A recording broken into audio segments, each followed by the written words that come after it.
Trying to figure this shit out, man, with Google and all. Yeah, we're on the air now, probably. Are we? I think so. I'm pretty sure we are. Let me see about this. Yeah, you're showing live here, but I just have to. Okay. Okay, there we go. Now I muted it. I did everything right. And let's say hello, man. And no one's in yet. And I just got to mute here on my end, and we're good. Okay. Okay, there we go. Let me put the box in the right place. Yeah, so we're showing live here. Okay. So we were just talking about the feminists are trying to do what up in Canada now? Yeah, maybe I should post that. Warhorse put in a post in G+. You know, yet more crazy coming out of there, out of the province. A lot more crazy. Yeah.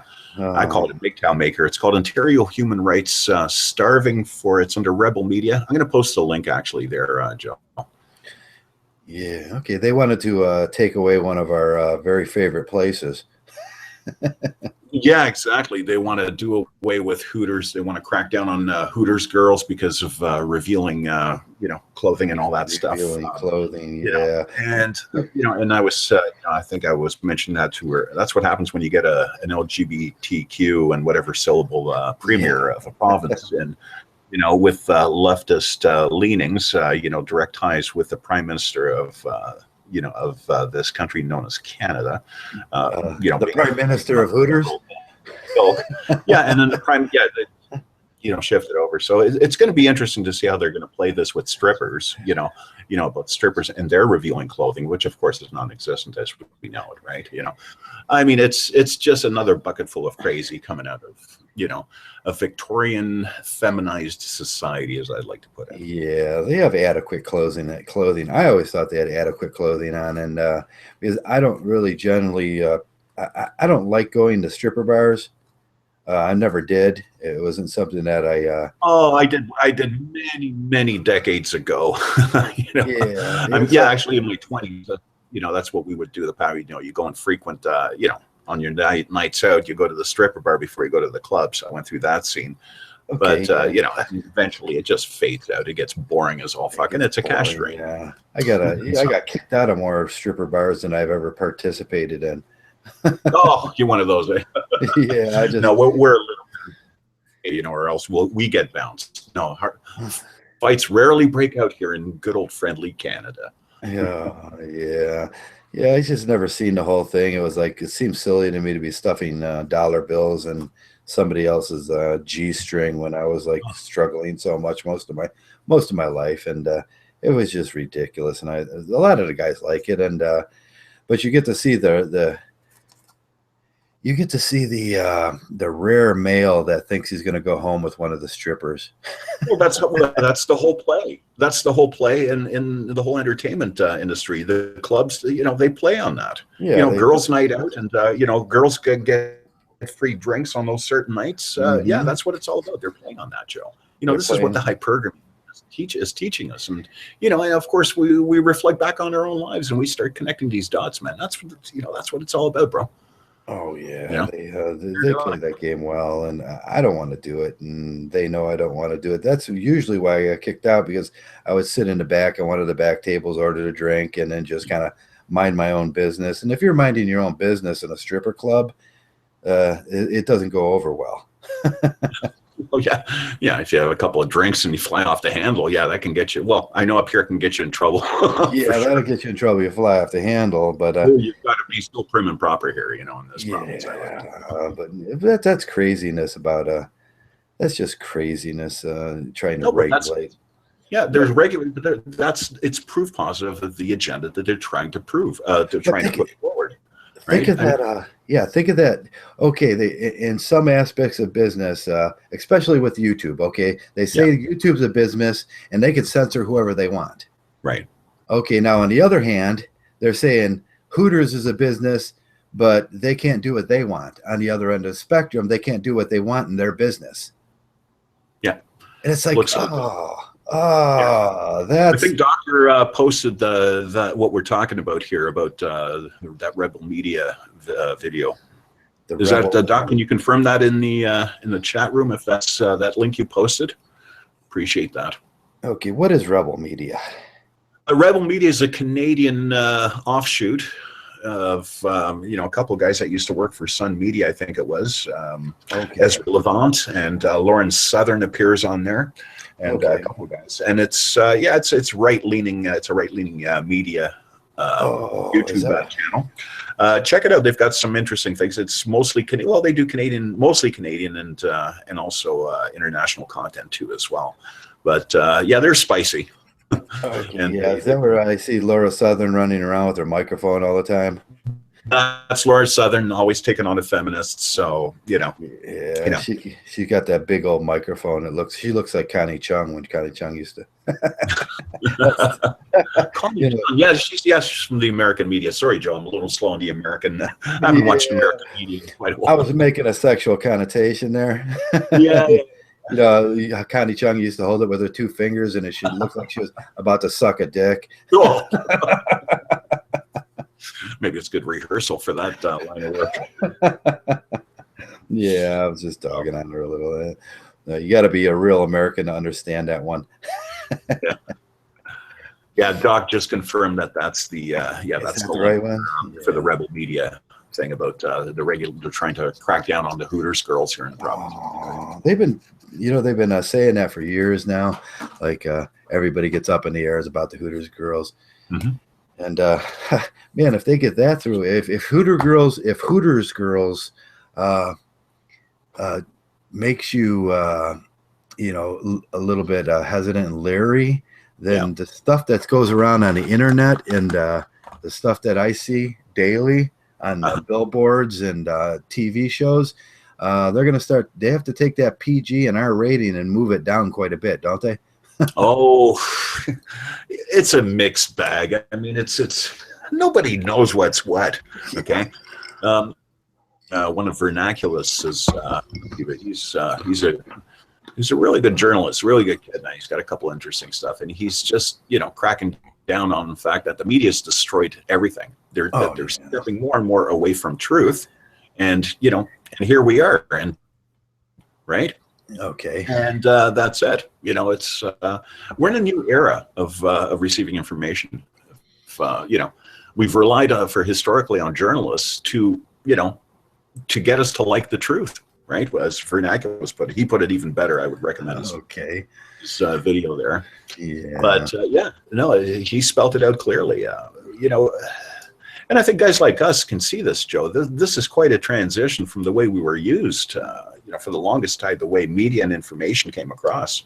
And I'd say in the past 15 to 20 years, since the internet really took stronghold, everything has changed. Or maybe it's just us that we're a bunch of old fucking farts. That's what it is. Okay, confirm. Yeah. We'll get that to vote on that one. But we just became our fathers. Yeah, we just became our fathers. But I think and this is contention for argument, but I think, there's, aside from the Mgtow, from the manosphere, I think, and this is just a feedback and, just a little probes that I'm getting from out there, is people are aware, and just listening in on their indirect conversations, you look for those little keys that, from, those little red pills that they're not even aware of, but they're talking about it. There's some kind of, people are waking up, man, I think. Yeah, they are. Yeah, they are. Oh, it's... I mean, I had an interesting, actually, with a client of mine, got into conversation. She, and of course, I get asked by the client if I'm married, right? And I said, no, I gave that up about 10 years ago, so I'm doing very well. And she goes, oh, I don't blame you, right? She goes, women out there, my goodness, they're aggressive and, the way they're and really turning guys off, I can't blame guys for that. I'm like, bing, really? Of course, forget the no alt thing there, but it's people are aware, male and female, right? I mean, just to get that kind of feedback, from what's being probed, what I'm probing out there when I get out, Right, yeah. I was just going over some of the news on headlines on Google right here. That's it. Hey, Joe, it's 4:15. I mentioned earlier before the broadcast, I have to leave to have to step out temporarily. Have to go out, yeah. I'm going to rejoin you, and just to let you guys know, I'll rejoin at around 5 o'clock Eastern Standard Time, about 45 minutes to an hour from now. So hopefully you guys in the chat room, if you want to join Joe here, Traversable, and continue this, I have to step out. And we will see you and talk to you shortly.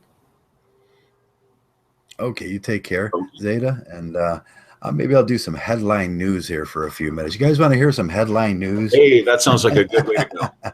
Headline news with Traversable. Okay, guys, catch you soon. Yeah, I'm gonna change some of the words so I screw up on it and see how that goes over. And yeah, so it's Throwdown 2 Sunday, and I've been looking at every day, and the thing is Donald Trump, Donald Trump, Donald Trump, Donald Trump. And some of the headlines on Donald Trump is Donald Trump can't keep blaming other people for his anger problem. Now, what I was, the first thing that struck me in the head, isn't this what they say about Mgtow? Is this the social justice warrior thing that they're just going to keep saying? Anybody that they don't like that reacts in a visceral way or a slightly even irritable way, they're going to, oh, he's got anger problems. And that's what they do to Mgtows. And most Mgtows I know, they don't have my anger problems. What they have is honesty problems. And with Donald Trump, I'm pretty much seeing he's got an honesty problem. He says it like it is, like a lot of Mgtows say it, and it's not very well taken to. And but that's the new social justice. And this comes out of the Washington Post, too. The Washington Post used to be such a respectable newspaper, and now they're just kind of going down through everybody's becoming social media, where you got to play the social media games. And I don't like playing social media games. Even we're on social media, and even now we're on social media. But them social justice warrior games that they hold you to are despicable. They're rather despicable. So what's actually in the news besides Donald Trump? Let me see. I'm thinking 1, 2, 3, 4, 5, 6, 7. 7 of the top articles are about Donald Trump. Can you believe that this guy is he commands 7 of the top articles? When you go down, I wanted to make a point about this. That's why I wanted to do news. Now, the next thing is, in a hail of bullets and fire, North Korea kills officials who wanted reform. So North Korea's killed their officials in the late 2000. Oh, so now they go back. Well, this didn't happen now. This was in the late 2013. And that's top news. In southern Sudan, City of Hope is now City of Fear. Yeah, probably. That's something about 27 killed in the capital, Turkish capital. 3 gunmen in Ivory Coast hotels. More violence, more violence, more violence. Facing long primaries, long Clinton's allies fear helping Trump. Another Trump. So that's 6, 7, 8 articles. In the world of sports, Dak Prescott was arrested for a DUI, and oh yeah, he's one of the top quarterbacks coming out of I don't even have to read that one. I know who he is. But he had some problems before that. The next Tim Tebow, he was supposed to be, was at University of Missouri, yeah, Mississippi. That's Ole Miss. They did so well 2 years ago, then they dropped off, and Ole Miss is, they were having some problems. But they didn't do all that well, and then that goes down. Blah, blah, blah, prospects and NFL notable free agents. We all know that Cleveland lost 4 people and blah blah blah. Johnny Manziel, my man Johnny Manziel, has been fired from football for getting into an incident with his girlfriend, and it may be true, it may be not. But guess what happens? Guess what happens? It doesn't matter if it's been adjudicated, because what she says becomes the truth, and it becomes looked at as the truth. So Johnny Manziel is losing millions and millions of dollars right now, and that's got to piss her off. You know what? If she would have just shut her mouth, been a decent human being, she could have rode the Johnny Manziel train, millions and millions of dollars, and assisted him, and been a good woman, and been a good helper, and whatever it was, she just blew it. That's the backlash from this. Is that girl now that probably could have married Johnny Manziel is not going to get a dime now. And Johnny Manziel, I don't know what he's doing with his money now. It's probably going to be blown in no time flat. But hey, she blew it. It became self-evident after he made the phone call, and that's what happened. He made the phone call. She didn't make the phone call. He made a phone call about he was being domestically abused. She was at his hotel or room in Dallas. He made the phone call. It came from his call, and then when she got there, she realized, oh fuck, this is over. I got to make up a story. I got to try to tap into some of that Johnny money. That's like tapping into the YouTube money, huh? That's free money. And here's another one. I think it's funny that John Kasich is actually still running for president. He's the governor from Ohio. It's almost a joke. We got a gas station that was robbed in Houston, and I don't know why that makes big news, but we can see some of these stories are just jokes in social media. Now, what I do on most days is I'll click on my news in my local area and kind of compare the news in my area to what news they're giving me in worldwide news. And 9 arrested, saw it in a drug bust around here. Traffic death. I don't know who this Gabby Guilford speaks to support of Clinton. So there's a Clinton thing. Sherry Glass, candidate for Lorain County domestic courts. But now this should be good. Information providing the candidate. She's running. Sherry Glass is running for domestic relations courts. And there's actually a court now that's set up for domestic relations because they can tap money off of it. Now, when you get down to your local news starts getting really interesting. Just this week, we had one shooting of a child. A stray bullet strikes 6-year-old in a Lorain home. You would think that would be on national news. Some 2 kids got into a gunfight, and a 6-year-old was struck, but you never hear about it. We have a major drug bust. Here's the big news. Traffic court, they set these cameras up around here, and what somebody had figured out to do, and I just think the guy is clever as hell, and even if he goes to jail, I'm going to say that dude's clever as hell. He started sending out letters to people that you send a check to this address, and it wasn't the police station, it was a firm that was supposed to be taking care of this, and they were just sending checks to him. So he's saying, you got a ticket, and send a check to me. But isn't that what the government was doing? They say, yeah, you got a ticket on this traffic camera, and send the money to me. So some bright guy up here said, well, I'll just take that. I'll take a part of that job too, because this is America, and that's a job, and I'll do that job too. So he said, okay, we're just going to just send the money to me, because I'll take care of that money very well. And he was, and I don't know how much he made on that. I think it was like $240,000. But just more sad news around here. U.S. Steel is closing down. They're going idle. Now, I don't know if you know what going idle means if you're in the steel. This is not good. The whole plant is going idle. We had a 6-year-old shot. Some guy was scamming the government.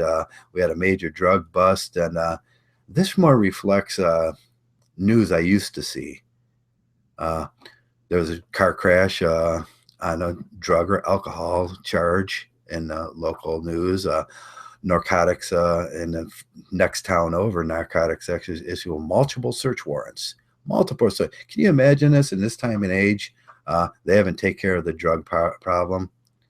They just, we had the war on drugs, and the only thing that came from the war on drugs was we have more drugs. And that's not even good. 9 more arrested. So that's three major arrests on drugs in this area. You know what you're going to have when you have extreme poverty? You have your steel mills closing down. You have people gunfighting. And this is probably one of the 3rd worst areas in the nation. If you don't believe it, it's one of the horrid towns to live in, or I live next to, actually. And you're going to get drugs and violence when you got poverty. But the city doesn't seem to understand that because the steel mills are closing down. Two of the major plants moved out, Ford and what was that? Ridge Tool. Ridge Tool was, they make those cool Ridge tools, and they moved to Japan. And that's it. That's the local news. Now, the local news kind of reflects the climate of your general area.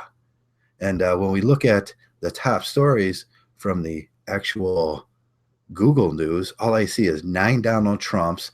I see a story from 1913. I see Sedan has a city of fear. Everybody's living. Well, I'll tell you what. This town, everybody's living in a pretty much a city of fear too, because it's extreme poverty, and it's extreme violence, and you got guns being shot off nightly here, and you have drugs being shipped in, probably by the government themselves, by the same people that say they're protecting us, and we're supposed to ignore that and just talk about Donald Trump. There's a little hypocrisy there for you.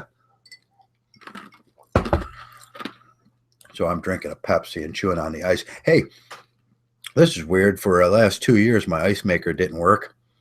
Couldn't figure out why the ice maker wouldn't work. Tried everything. Today I took the tray out, emptied it a little bit, put the tray back in. Have no ideas on why. Have an idea why, but the ice maker just started working, and my crushed ice maker just started working, and my water came on all at once. I was like, oh, so happy. It's like having ice come out of that little hole when you press on it. It's just great. There is some great news around Cleveland Cavaliers. We got the Cavaliers, LeBron James. They're doing rather well putting that team together. That's another, some local news is always LeBron James. He's a moneymaker. People don't realize when a city, let's take any city, loses a major star like that, and when he took his hiatus there to Miami, what a moneymaker and what a devastation it had on this area. And we can look at the Cleveland Browns when the Cleveland Browns were stolen, taken by Art Modell out to Baltimore there, how devastating it was. I owned a bar at that time, and I'll tell you what, if you don't think those 16 Sundays where you have 50 or 60 guys sitting in front of the Cleveland Browns game, buying beer, having fun, ordering burgers, doesn't add to your income, it adds a lot to your income. And my bar closed shortly after that, along with another 168 bars in the area. So it had a devastating impact. Sports does have a devastating impact. When a sports team leaves or a sports team comes, you probably get that in London and England, when a soccer team may move or a major sports star moves from a city, that it has a devastating effect on that city. I was kind of looking for the local what's going on in feminism, lately, about local news and the feminism and what they're trying to push over. We don't see a lot of that in the main actual pages of Google Plus. They don't talk about feminism. They just incorporate it into everything they do. And we had Zeta in earlier, but Zeta had to go, and Warhorse has got a sore throat today, and that was kind of a little bit of a hoo-ha why Warhorse has got a sore throat today. And this is the Throwdown 2, and we're going to try to do this for a little while. Watch out, your mom smoking can raise middle-age COPD risk. No shit. Some of these articles you read, watch out, your mom's smoking. So only your mom smoking can raise middle-age COPD risk. And but so that's moms don't smoke because you're going to give your kids cancer. But somebody had to tell somebody that. Really, Somebody had to tell somebody that. Um, but on the other hand, we just had the guy arrested in blah blah blah blah Oregon. Was it this week or last week? 2 weeks ago, that he was arrested because his wife was doing drugs, and they said that he should have done more to stop her from doing drugs. So he was arrested, but on this case, moms are given the pass. Go out and smoke and give your kids COPD because you're a mom. You can do that. Someone has to be told to do that. That seems kind of a little. There's a little more of that hypocrisy in there. For a little more of that hypocrisy. We're back to Dak Prescott. What a great career. He just got a DWI in Starksville. They all get DWIs. So right before they go into the NFL, how many of those guys get DWIs? There's got to be some. I could probably go to the page and check that out, but I don't really want to. What's in my local news? Mark Zuckerberg congratulates Google for a historic milestone in AL research. What's AL research? Oh, yeah, artificial intelligence, AI research. They used an L. There's a typo. It looks like an L, but Yahoo to shut down game, live text, and more. Oh, this is beautiful. Yahoo's been under fire lately. And we all know it's Marissa Myers because she got the job that she shouldn't have been in. And first they did is they shut down the sports pages, and she called out pedophile. That's the silver bullet she needed. And then she went to more smartphones because a lot of more girls, go to Yahoo on smartphones. Now they're having financial trouble. So Yahoo is about to shut down the games, another male area, live text. I don't know if live text is a totally male area, but businessmen use live text and more. So we can see Yahoo under that strong, empowered female. Go Alyssa Myers. Go Alyssa. We got your back, baby. Shut Yahoo down totally. Google's just loving it because Alyssa Myers came from Google. I think they fired her. And Yahoo said, we'll take that because you guys made a mistake. Looking pretty good for you, Google. That's like what do they call that? Poisoning the well. So Google poisoned the well on Yahoo by letting one of the feminists take over. And Amazon's doing a great job with their new Bluetooth. You just talk to it and ask Alexa. Does anybody out there own an Alexa? You just kind of, it's like the Siri. You put it on your Yahoo's not even relevant anymore because I used to love Yahoo, and I used to love the Yahoo sports pages, and I used to love the conversation with men over there, and that was the only place back in the day you can get real conversation with real guys, and you weren't bothered. But they shut that down, but they're not even relevant, and that's due to. So back to the question: has anybody bought a Alexa yet from Amazon? You think you talk to it, and it answers you, and it gives you any information that you speak into it, and that's AI, real AI, there, isn't it? They say Google's done a great job in AI, and they've done a great job recognizing the AI and everything. But the first product to come out was from Amazon, which seems kind of weird. Maybe they got a deal with Amazon. I don't know if they got a deal with Amazon, but it just seems kind of weird to me that there's a Batman Superman, and I haven't even watched the Batman versus Superman. I can't understand. It's called The Dawn of Justice. I can't understand where they're coming up from that. Batman's trying to make Superman because Superman goes nuts, and somewhere in there, I heard there was a woman. There's some woman that set Superman off because Superman is a simp, isn't he? If he's always been true to one thing, Superman is a simp. But we weren't allowed to say that. Is Batman a simp too? No, Batman was he had that thing going with what was her name? Poison Ivy, but he kind of, and he did have the thing going where they tried to make him into a simp, but they killed her off, and that was cool. Let's see, Ivory Coast beach attack leaves at least 12. Oh, Ivory. Oh, yeah, we read that one. Ivory Coast. There's been something going on in Ivory Coast. That used to be, a terrifying place to visit. The Ivory Coast. Nobody wanted to go to the Ivory. Does anybody really want to go to the Ivory Coast? And have you taken a vacation lately in the Ivory Coast? I'm not really sure that's where I want to go. Puerto Rico. I'd like to go there.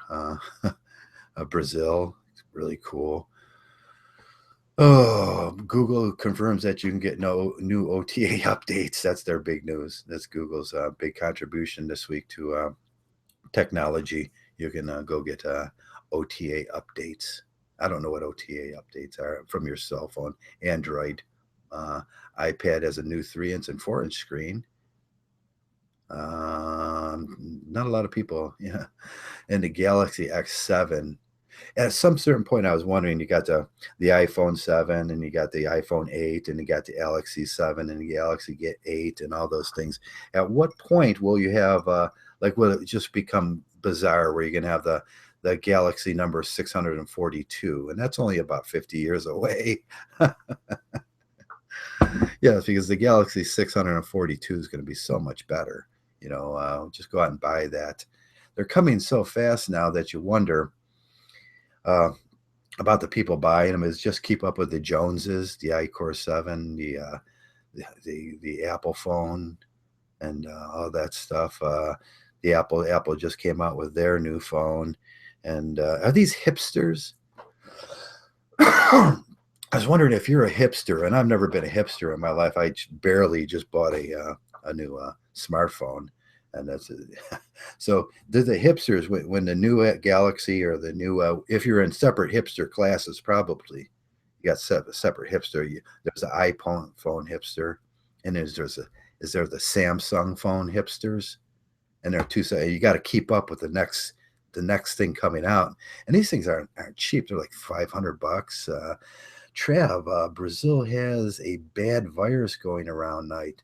Oh, that Zika virus. I read about that Zika virus. The Zika is plaguing the world, has been several causes, even in the States. Not all cases were Zika says. I didn't see nothing on the news, the Zika virus, but there was something last week about, let me type this in real fast. How do you spell that again? Zika virus. It'll change it for me. Because I suck at spelling. It came right up, actually. The Zika virus.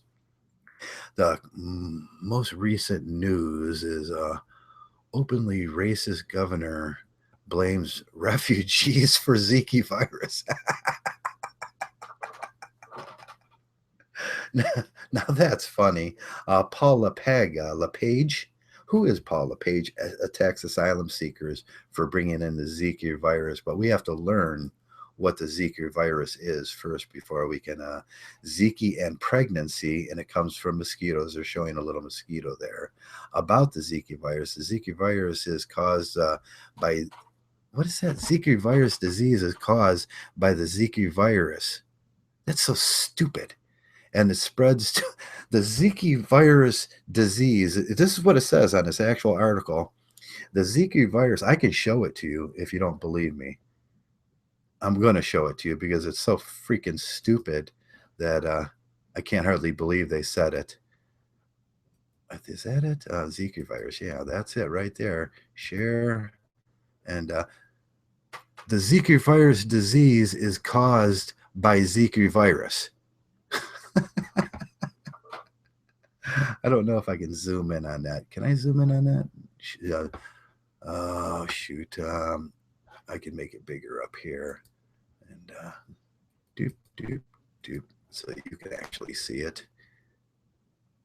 And it actually says that the Zika virus disease is caused by the Zika virus, and the spread to people. It spreads to people, obviously. It's infected by mosquitoes. You get infected by mosquitoes. Like most diseases, you can get infected by mosquitoes. but clinical evaluation of the disease test. It's more fatal for children, unborn children. You get a fever, a rash, joint pain, or red eye. Oh, so you get pink eye. They won't say pink eye. Pink eye is like the zombie disease or something. To prevent, no vaccines prevent, avoid mosquito bites. That's common sense. So we're going to get this in our sewers. My buddy, guy I grew up with, one of the rare cases that died of that just last year. I was heartbroken. He died of what's that? The influenza virus. That he was a jogger and he jogged by a sewer, got a mosquito bite, and died the next day from that. So there's no vaccine transmitted by people, primarily through the bite and effect of mosquitoes. Yeah, so it only goes to people. So it's not like a bird flu, an avian flu, or a swine flu, which I had the avian flu and swine flu when I was a kid in 72, 74, and 78 when they came out, I think, when they first hit I've had them. So I rarely get sick anymore. But that's the Zika virus. So it's traveling all over the world now. And it seems to be more prevalent with, they had the fat girl, the pregnant fat girl on there, and she's holding her. So it must kill babies or make babies very sick. And it could possibly make them mentally retarded. And now that's a scary thought, because what we don't need in America is more mentally retarded people, unless, we want more Republican voters. Just think, I took my shots. So what? So fucking what? Would quarantine slow the Zika virus? I doubt it, because nothing ever slows a virus. Health states, this thing is traveling rather fast. There's a lot of really scared people. Everybody's chiming in too. Bill Christie and what's Newt Romney? He's chiming in because he thinks the Zika virus is about them damn immigrants. And Zika fly virus. Now, that's what they don't tell you, is that it came from a fly. Now, that is interesting. So a mosquito had to bite a fly, then they get it with a mosquito, and they transfer it to humans. So it's not like it's AIDS. It's just like a flu, isn't it? It's an influenza, and I really we've had those before. It's going to happen over and over. And as long as we keep pumping antibiotics into our meats, and then giving kids antibiotics every time they get a sniffle, guess what's going to happen? We're going to be lower resistance to these things when they actually come around. Now they say conjunctivitis. This is what it sounds like. It says skin rash, conjunctivitis, pink eye, red eye. They call it red eye because they don't want to say pink eye, because pink eye is fucking funny. Muscle pain in joints. It sounds like pink eye. So you're going to get bitten by a mosquito and get pink eye. And I know that's irritating for like a day or two. You're going to get pink eye. Zombies. Remember the zombie episode with on South Park when there were zombies, and then the doctor got one of the zombies and he says, "Yup, it's confirmed. It's got pink eye." So they thought the zombies had pink eye, and they had that was just funny. If you ever watch I don't know too many people watch South Park anymore. I love that program. It's just hugely funny. And Dr. Lynn, the mom did not get the right stuff in Brazil from food to form a healthy baby. The Zika is genetically modified by man. Oh, we got to genetically. They're trying to make zombies. Some crazy shit got out of the lab somewhere. That's the conspiracy. Is that the Mgtow Survivalist? Is that the conspiracy theory, or did they actually prove that? Because I'd like to believe the conspiracy theory over the actual news. Hello, King of all. Mgtow's back again. Ace is the border town across the. I don't know what Ace is. The mosquito bite bit a fly in a safe space got triggered, and then the buzz sound. Yeah, the mosquito bit a fly in a safe space. It's probably due to feminism. I hear South Park ripped the hell out of the SG. Oh, they did. They had an episode on, and that's when we see kind of Mgtow flowing into the spaces little by little. Like I said, is it Sweden? And no one answered my question. Is it Sweden? You're right about that. Too many antibiotics. Enough. Yeah. Yeah, that's what's happening. It's too many antibiotics. There's that great Jewish doctor that wrote a book a few years ago. I read it about too many antibiotics flowing into our kids, and it's just making us all into these people that can't fight disease on their own. Because you know what happens naturally. It starts, if you think about things like a common cold. You get a common cold, what happens? Your histamines start flowing, and then you get some your body starts naturally producing what it needs to produce to fight off the cold, and then uh, you cure yourself eventually with the histamines and everything. Now you apply that same thing to flus and viruses. Like I said, I had swine flu when I was younger. I was old enough to have gone through that 1972 or 74 one. And then later on the 78, 79 one, I got a flu there. I thought I was going to fucking die. That's how bad that was. And the swine flu, the first one, I'm laying in bed. I can remember laying in bed as a kid, but I can never get that kind of flu again. So I can get all the mosquito bites I want for this, but I can never get that specific type of flu again.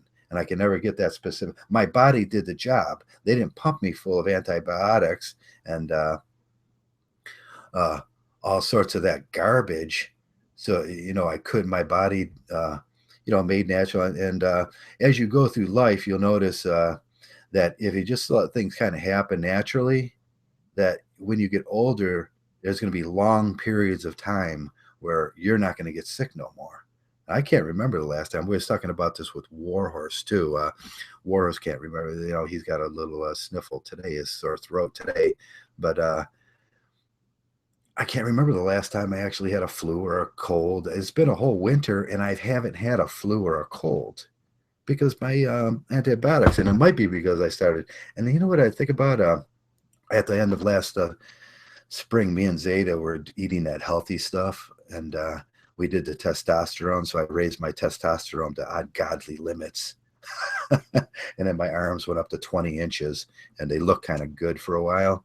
And but I was really healthy there for a while, and I was taking my vitamins, and I was taking this superfoods. I was doing superfoods for a while, and I think that raised my ability to fight off a lot of colds and stuff. So health, think about your health, and work out, take testosterone, and we tell every MGTOW should do this anyways, because we that's just what we should do as MGTOWs. We want to present ourselves as the alpha male, even though we get called the fat guys that live in our mom's basements, and we're not really those guys. We're just regular guys, that just live alone, and we don't want women in our lives. But the shaming techniques are, you're the fat guy, you're that big old fat guy. And then I think it's funny. Stardust uses that when he goes out and he talks online. He uses that avatar with the big fat guy on there, and I forgot to stop sharing this. Let me stop sharing this for you, because I should have did that 10 minutes ago. Am I reverberating? No, I'm not. You are watching you on this channel, all 12 of you. So that was the headline news. And you guys got anything you want to talk to while we're waiting for another guest to come in, if another guest decides to show up? And what I could do is kind of punch in some numbers here and see if we can. Let's go H. And there's Steph, and there's who do you guys want in? Who do you guys want me to invite in here? There's the hairless ape. There's James Hutton, Huko. I can't remember the cat that we had in last time. Speaking back to foods, by on the wheel, a lot of things have soy nowadays. Yeah, the soy. And what's that stuff, that preservative in there? that preservative that they put in soy. So I just invited Harper, and I don't know if he'll show up. Let's wait TFM. I doubt if TFM will show up and bail me, but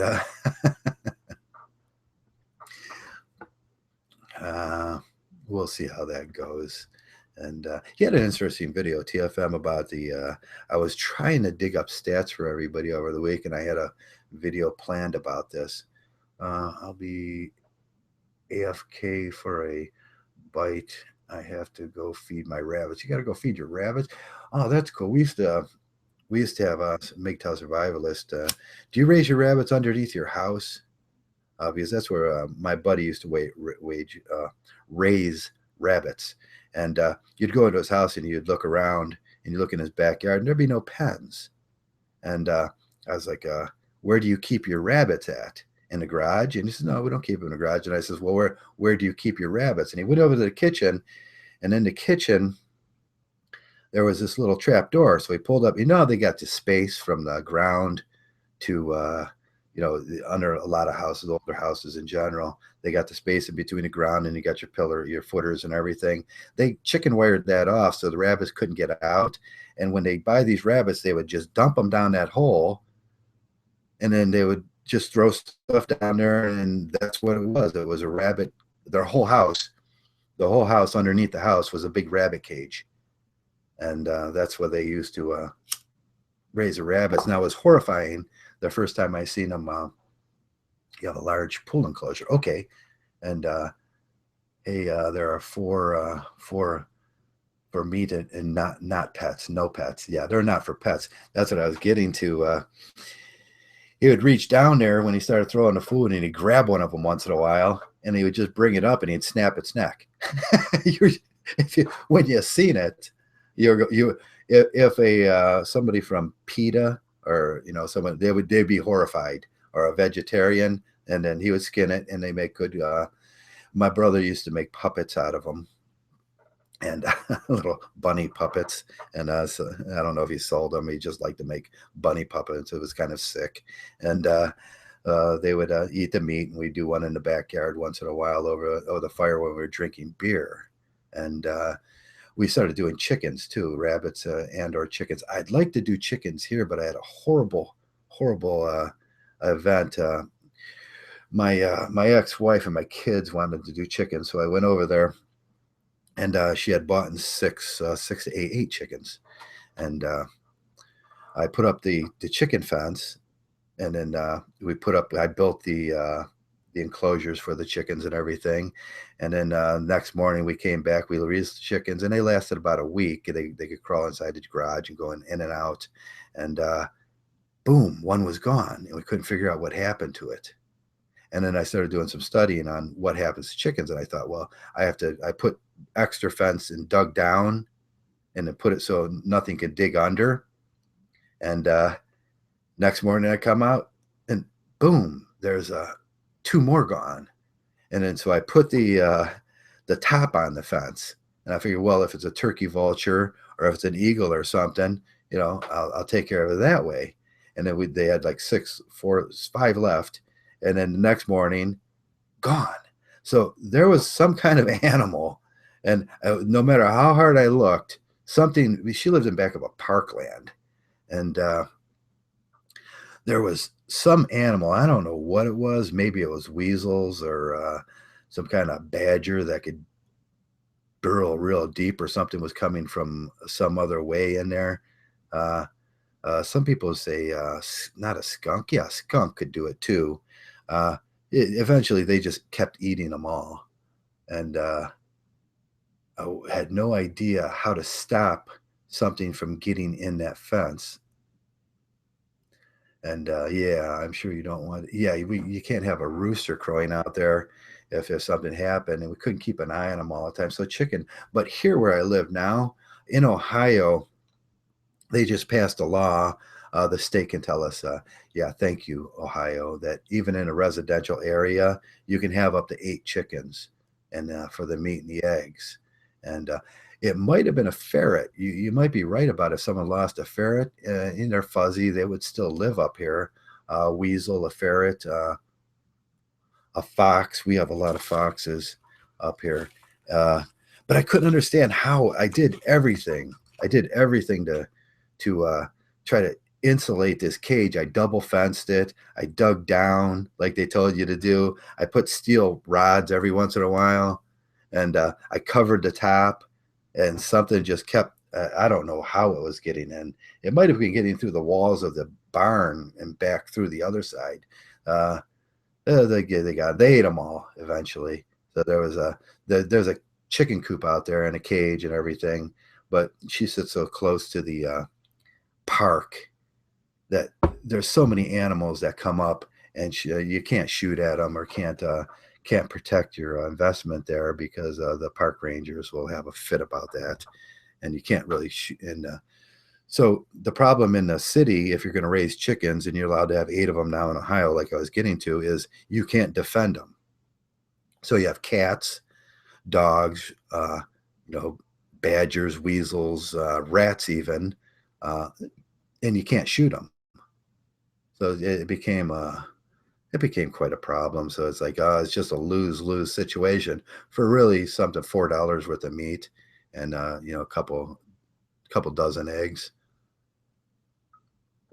Like to do that, but I do have an interesting. I shouldn't tell this story. When I was a kid, I was growing up, and we had a special aunt. And when I say special, I really mean special. She was a lady of the night. She ran a prostitution out of somewhere down in Alabama, I think it was. And I didn't know what was going on. She'd come up and visit. I thought she was really nice, and she was always a little fruity. And she was very, at that time in the 60s and 70s, she was very bright and colorful, and she had a lot of makeup on. And so I thought she was cool. And when I asked my father what she'd do for a living, my father used to tell me, well, he'd go, well, she runs a chicken den, and she raises chickens, saying, she was, a prostitute. She was doing prostitute. She was the madam, so she had a lot of girls, and she was, she runs a chicken den, and she raises chickens, and he was thinking that he was trying to, just be smart ass about it. And finally, I was about 16 years old. I'm walking down the street, and I lifted my head up, and I realized what my father was saying, because we're naive when we're kids. That she was a prostitute. Finally, and I asked my sister, and she finally told, she was down in Alabama, but they closed her down, so she actually had to find a real job. And that was way, way back in the 60s. But he used to use that metaphor for when my father used to use the metaphor for when he didn't want to say, hey, she was a whore to the kids. So she's a chicken. What do they call that? They use the language in the Littlest Whorehouse, or the Littlest Whorehouse in Texas, that movie. The Chicken Ranch. Yeah, that's what he used to say. She had a chicken ranch. Which is good. What you putting up there, Dr. Leonard McCoy? YouTube watch if you want to learn about Zika. Okay. What's there to know about Zika? I don't know. There's just, I suppose, a lot of stuff, though. It's the newest virus. Okay. I'm looking at this person in bed. They're showing an older, so I guess it's prevalent in old people.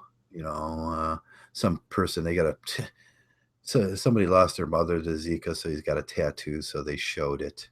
So they had to show, this is my mom. I got a tattoo of her because she was old and they lost her to the Zika virus, and which is kind of sad, but that's more social media. It's just, it gets so frustrating once in a while, doesn't it?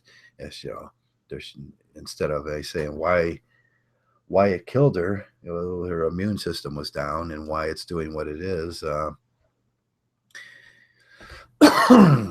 So what's going on in the U.S. states? We can go back to that. Still 5 new since I was on last time, and we've been on about an hour here. I've been talking.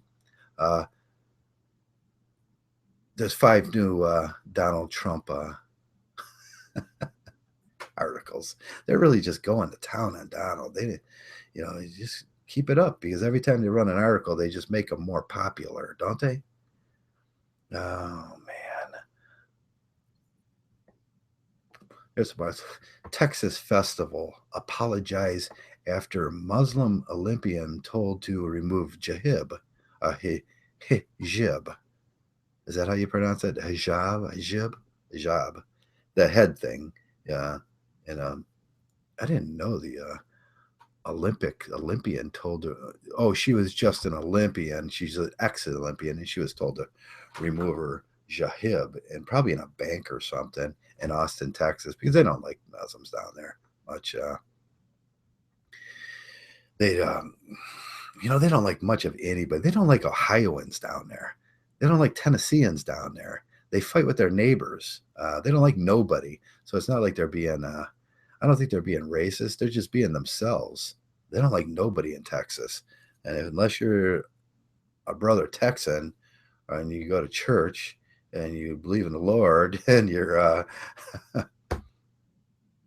and you subscribe to everything they subscribe, you're a Republican, you're not going to be a true Texan.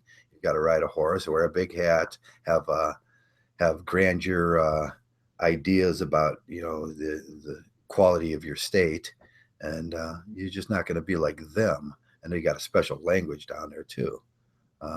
Man arrested in Ohio Trump rally. They're just arresting a lot of people in Trump rallies.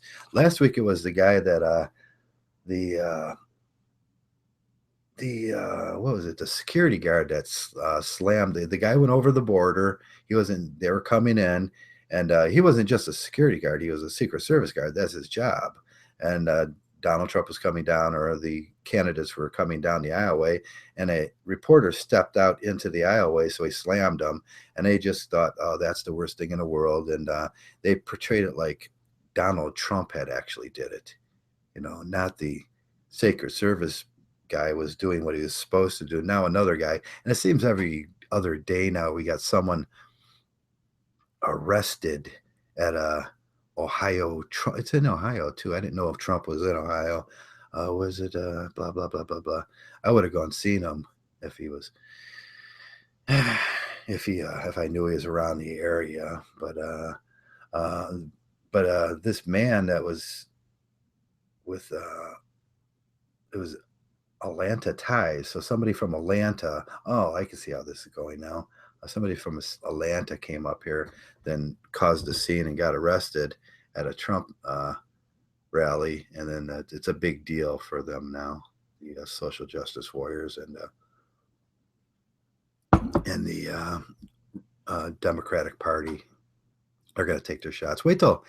I'm just waiting for Trump to start firing back. Because they're spending a huge amount of money. Where are they getting these huge amounts of money? It's either, they have huge amounts of money. I know they have huge amounts of money. They have like 100 million a piece to spend on these things. But it's like shooting your gun too quickly. If you start spending huge amounts of money early in the race, then you're in trouble later in the race. And usually you see the winner, he'll come out with a huge amount of money at the end and just be able to saturate everybody. I know everybody keeps their money for that, but it becomes a matter of who spends the most amount of money. There's a Sequoia partner is out amid sex abuse allegation. Now this might be interesting though, because I seen $40 million attached to it. Sequoia partner is out among sex rehabilitation or sex abuse allegation. Venture capital firm, he abused a woman, has failed to follow through on a $40 million settlement. How do you get a $40 million settlement? And this is the courts doing this. Somebody gave I don't know her name, some woman that, and this has already happened. And the guy said, fuck you. I'm not giving no $40 million for an allegation. Mrs. Baptized paid $10 million. They already paid in the remaining bulk of $30 million for what? This is freaking crazy. But this is our society now. All you got to do is, if you got to get rich. I wish I was born a woman. Well, no, I don't, because then I'd be really stupid. But I could change some things if I wanted to. But that's what TSM's saying. Just change your environment and your designation, and you can get all these. I can sue somebody for sexual harassment if I changed my gender designation to transsexual. It's just kind of a neat idea. But this they declined. How do you get $40 million in a settlement? It just blows my mind. I'm sure that they may have settled this to make sure it didn't hit the news, because I've never heard of this before. And what I could see is there's probably a non-disclosure in there. Like, we don't want this hitting the news. We'll give you a bunch of money. And okay. And then she said, okay. And then it settled. It shook hands. And then now it hit the news. And they said, well, you reneged on your non-disclosure. So now we have to go back to court and really settle this. And we'll spend $30 million on our lawyers. But that's usually how these things go. Cross-claim was contained enormous amount of evidence the cross-claim will contain an enormous amount of evidence, including messages and spams years that she pursued me romantically. Oh, now they're coming out. Yeah, she pursued this guy romantically, and he's got the messages now. They didn't want to go through it, but now they're going to have to go through it. So it's Cisco Systems is what it is, acquired by Cisco Systems. Yeah, so we can see how huge they are. And they're going to settle $40 million. She already got $10 million. Or if it's a she, I don't know. They don't tell the person's name in here. Sandhill Road, blah, blah, blah, blah, blah, blah, blah, blah, blah. Sexually, physically. She says she was sexually, physically, and emotionally damaged for over 13 years. Mr. Goen, Amber Baptiste of San Mateo County. No, that's the judge. I'm still looking for this woman's name. They're not going to give away her name because she's a victim. And while she's trying to embezzle $40 million in the courts, making money, and the lawyers making money and embezzling off this company, they won't release her name because it would be disastrous for her. Having all that 10 million. She got $10 million already, and it would be disastrous. You couldn't, you'd be so embarrassed you couldn't spend that $10 million. So that's the local sexual allegation. So, men, if you get accused of sexual harassment now, it's going to cost you $40 million. That's the cost now. I don't think most of us have 40. But they can. They can take your house if you've worked all your life like me for your house. They can, just take it from you on a sexual allegation and give it to her. And that's where the real crime is there with this. That's where we see often. We probably don't see often, unless you read your local news, how many sexual allegation cases are around there where there's not just a criminal offense here. There's monetary expenses that have to get paid out. And there's fines, and they call them fines. And one of the fines may lead to you losing your house, or you having to remortgage your house after you paid for it to get a lawyer. So you'll have a choice between a turd and a turd sandwich. And that's it. That's it. That's your new life. That will put a lot of men homeless. And that's about it. Anybody got any topics? Let me see. Hello, everybody. There's James Van Walker. Hello, James. James is back. Devlin West. Survival has been bad. There's a lot of IT work and programming in Phoenix. Unfortunately, there's a lot of hardware and software in the schools. Let me see. What's any questions or I went to Texas once to pick up a truck and stayed at a campground, and I got infested with chiggers and suckers. Oh, yeah, there's a lot of chiggers and suckers, especially I've never been to Texas. My buddy tells me all the time about this because he was in Fort Hood. There's down the lake area and the river area down there. It gets dry and then it gets wet, and then you have the perfect. It's like being in South Carolina on the beaches. You get chiggers and these. I can't remember what they call them, but they're horrible. They get all over you, and but they don't carry disease like the new disease out. I don't know if chiggers and suckers carry diseases. I've never heard of a disease from a leech. You would think that would be, the next step, but mostly mosquitoes. We just got to kill all the mosquitoes, don't we? But that's what we tried to do. That Pepsi was really good. I finally got ice.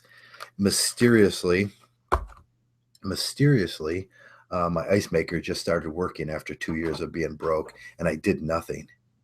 I just touched it, and it started working again after 2 years of being after being broke. I don't know if anything like that has happened. My stove started working like that too. My stove, the clicker on it, I was going to replace the clicker, the little electric spark. Otherwise, you got to sit there with a lighter and just go and try to light your stove, and you burn the hair off your knuckles. I guess it's for hair removal, but it just started working suddenly too. And it's kind of symbolic in my life. If I let something go, if I let a problem go long enough, it'll just fix itself. I don't know if that's true for most people. It seems to be true for me. But this house was in I just moved in last year, right around this time. Some of you remember my horrible event moving in here, and I had renters in here. And if you ever think about renting your house for money, I wanted to play the millionaire playboy thing and move around from apartment building to apartment. And I did for a few years, and just take the money that you're making on your house and everything and sell you the other house and play the billionaire playboy thing for a while, which really didn't work out all that great. I got drunk a lot of nights, but met a lot of interesting people. But then I decided, well, I just want to live in my house, so I moved back into my house. And here's where renting, all the doors were kicked off, the stove was smashed. It's like something, when you take a turkey or something, you start banging it on the stove, they get those little pits and dents, or you hit something with a knife and you get a little pit. The brand new stove I had bought and you've seen my stove, it looks like hell. And they never washed it, cleaned it. So you got like hundreds and thousands, and every door was simply removed, and they were gone. All the doors were gone. I was like, what happened to all the freaking doors? So I had to go buy new doors, and I put them all up and everything. That's what I do. I do it rather quickly, but that's what you're going to have to deal with if you ever start renting to people. And it was a female too. It was a female cousin of a cousin, and they came with good credentials. And then I found out, well, no, that was in they ran into my house with a car, never told me, so I couldn't pursue a claim because nobody knew what car it was, and so I had to replace the siding on the side, and I still think that has something to do with my windows being off this year. I had to readjust all my windows. And so there's going to be hundreds, there's going to be thousands and thousands of, that's what deposits for. I had a deposit, and but 500, 700, what is it? $750 for a deposit, and the last that's $1,500. The first claim was I put in, I did sewer, and I went to court and everything, and they gave me $1,600 on the first claim, and they gave me $3,200 on the second claim, and you had to go back twice, and then they tapped me for $220 fines on that, or not fines, court costs. So they make you go back here, and I had to wait 2 months in between because we don't have eviction court here monthly or weekly or daily. We have them every 2 months. Yeah, lame as something of tenants. But you can have a lot of damage if you don't get the right person. And I always say now, if I was ever going to rent again, I would rent to just a male and make sure, like, do you know how to fix shit? Can you fix your plumbing? Can you, you're not going to, because a woman will just tear your freaking house up because they don't fix nothing. When they break something, they always assume if they break something, that it's your responsibility to fix it, even though they broke it. Now, I did work. I was a manager at a maintenance manager in an apartment complex years ago, uh, and I seen all the horror that could happen. And it was 680 apartments, and every woman, every single one of them that did damage, uh, always believed that somehow she breaks something or she pulls a hinge off a cabinet or something, or dents the refrigerator. She'd call me and go, "My refrigerator's dented. You have to put a new one in." It's like, how did the refrigerator get dented? And I'd have extra doors and shit. So when they come and get their security deposit, it's like, okay, I have to start deducting these things from your security deposit. Then they'd have a fit, like they didn't have to pay for that shit. And it's more of that entitlement. And I don't know if all females do this. Some of them are responsible, uh, in a sense where they know when they broke something, but some of them just thoroughly believe if that door ends up with a hole in it, somehow mysteriously, and that's what it is a lot. I go in, it's like there's a hole in this wall and it mysteriously happened. And now I got to fix it. And the apartment owner or the housing owner has to take care of it because it mysteriously happened. She woke up and it was just there, and she had nothing to do with it. I don't know how many times I I had hears. I had this one old lady too. She was really short, and every time she would reach up to turn on the air conditioner, and she actually had to reach up to turn on the air conditioner because the window was a little. It wasn't a high window, but it wasn't.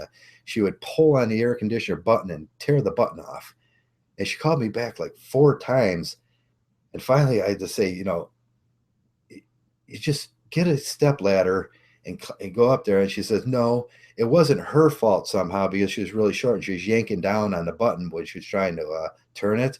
She was like trying to explain to me how it was just the air conditioner mysteriously breaking. But that's what you get with women. If they, another thing was pots and pans underneath the sink. They'd stack up pots and pans on top of the double drain, and then the double drain would pull off. It would start leaking. There'd be water all over the place. Everything gets molded. It smells like hell. But somehow it was the pipe's fault. Somehow the pipe wasn't on there right. And I'm looking at them like, okay, there's pots and pans under here. You don't put fucking pots and pans underneath your sink. That's what you got, pot and pan area. Or you put them in your stove, or, somewhere, where there's no piping and no electric. It would like be putting a pot or pan inside your electrical box and thinking nothing was wrong with that. They put them on top of the pipes, but that's the stupid shit they do. And then society in general, and you can imagine, let's work up all the way through this. You can imagine in a large housing complex like the no man zones and that they have now, where welfare babies and baby mamas are just busting shit, and it's costing the government trillions, billions of dollars to explain. And you can't explain to them that they can't tear up that property. They have to do some maintenance and actually be respectable people, clean your shower. That was another thing too. I would go after they move out. I'd look in the showers. Excuse me. I'm going to be burp Freeman here for a second. I can't burp like that guy. I never, if I could just, that would be beautiful. But I'd go to clean the shower units, look in the shower units. They'd be covered with a black oily, like whatever it was. And we used to have to use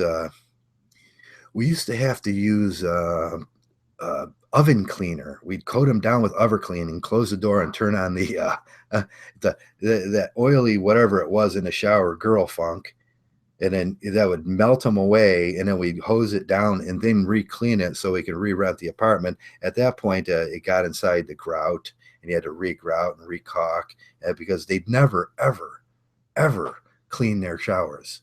And I've seen this like hundreds and hundreds of times.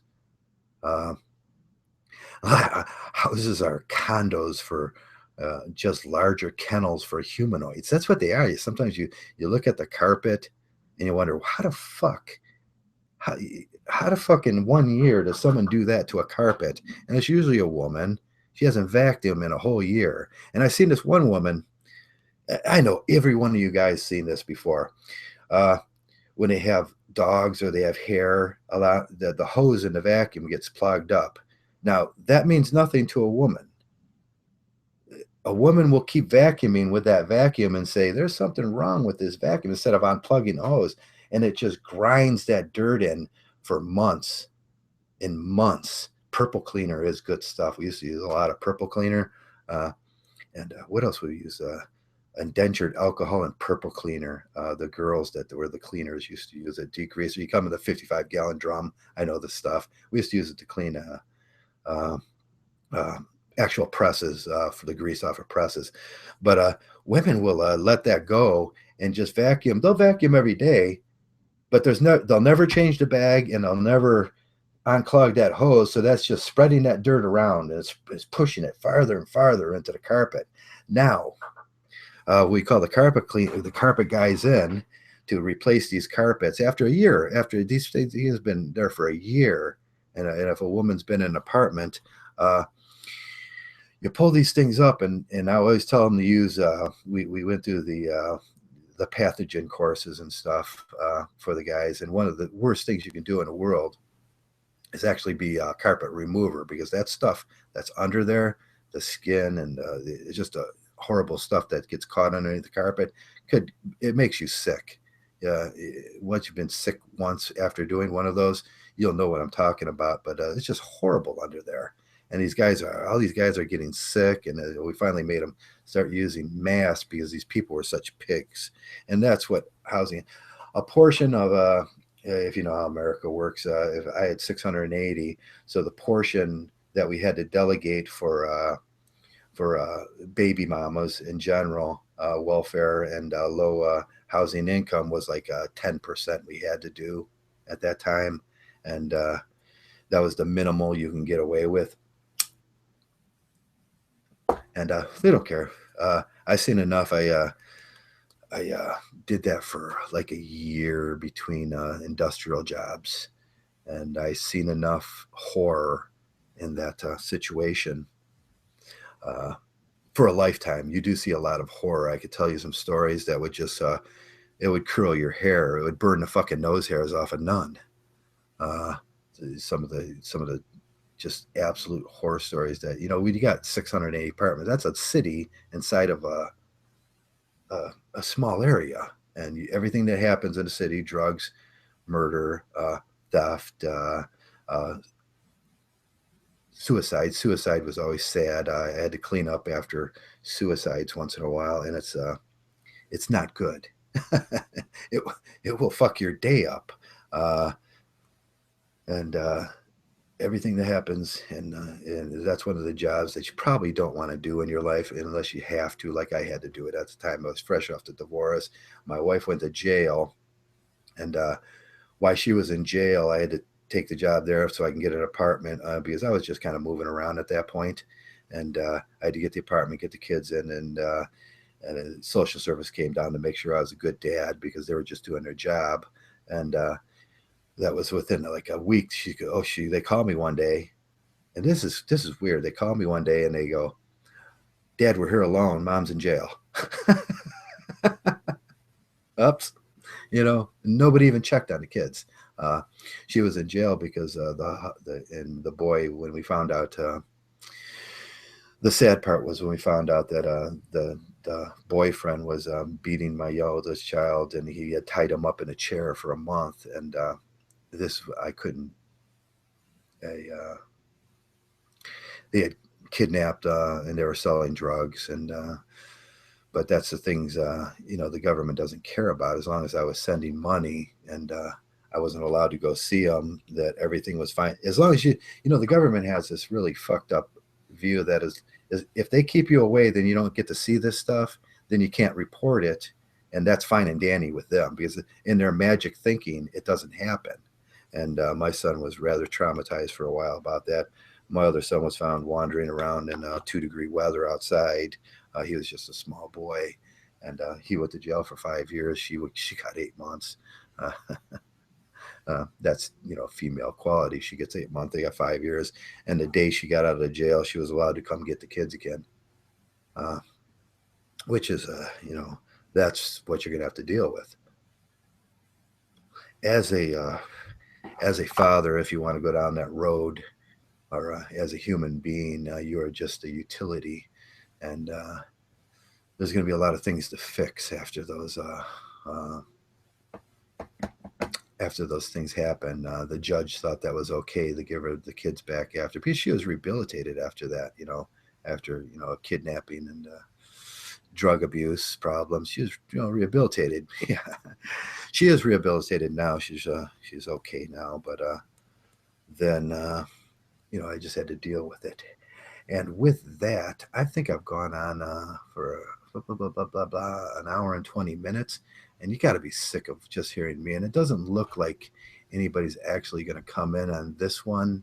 And nobody here except us ghosts. Look at Shiny's been sitting there forever, waiting for me to say, just waiting for me to say I was going to close it down. Then he, yeah. No, well, you was on a roll there. That was a rather sad story. Yeah, I was getting ready. When I start telling sad stories, it's time to wrap it up. But now that you're here, what do you want to talk about?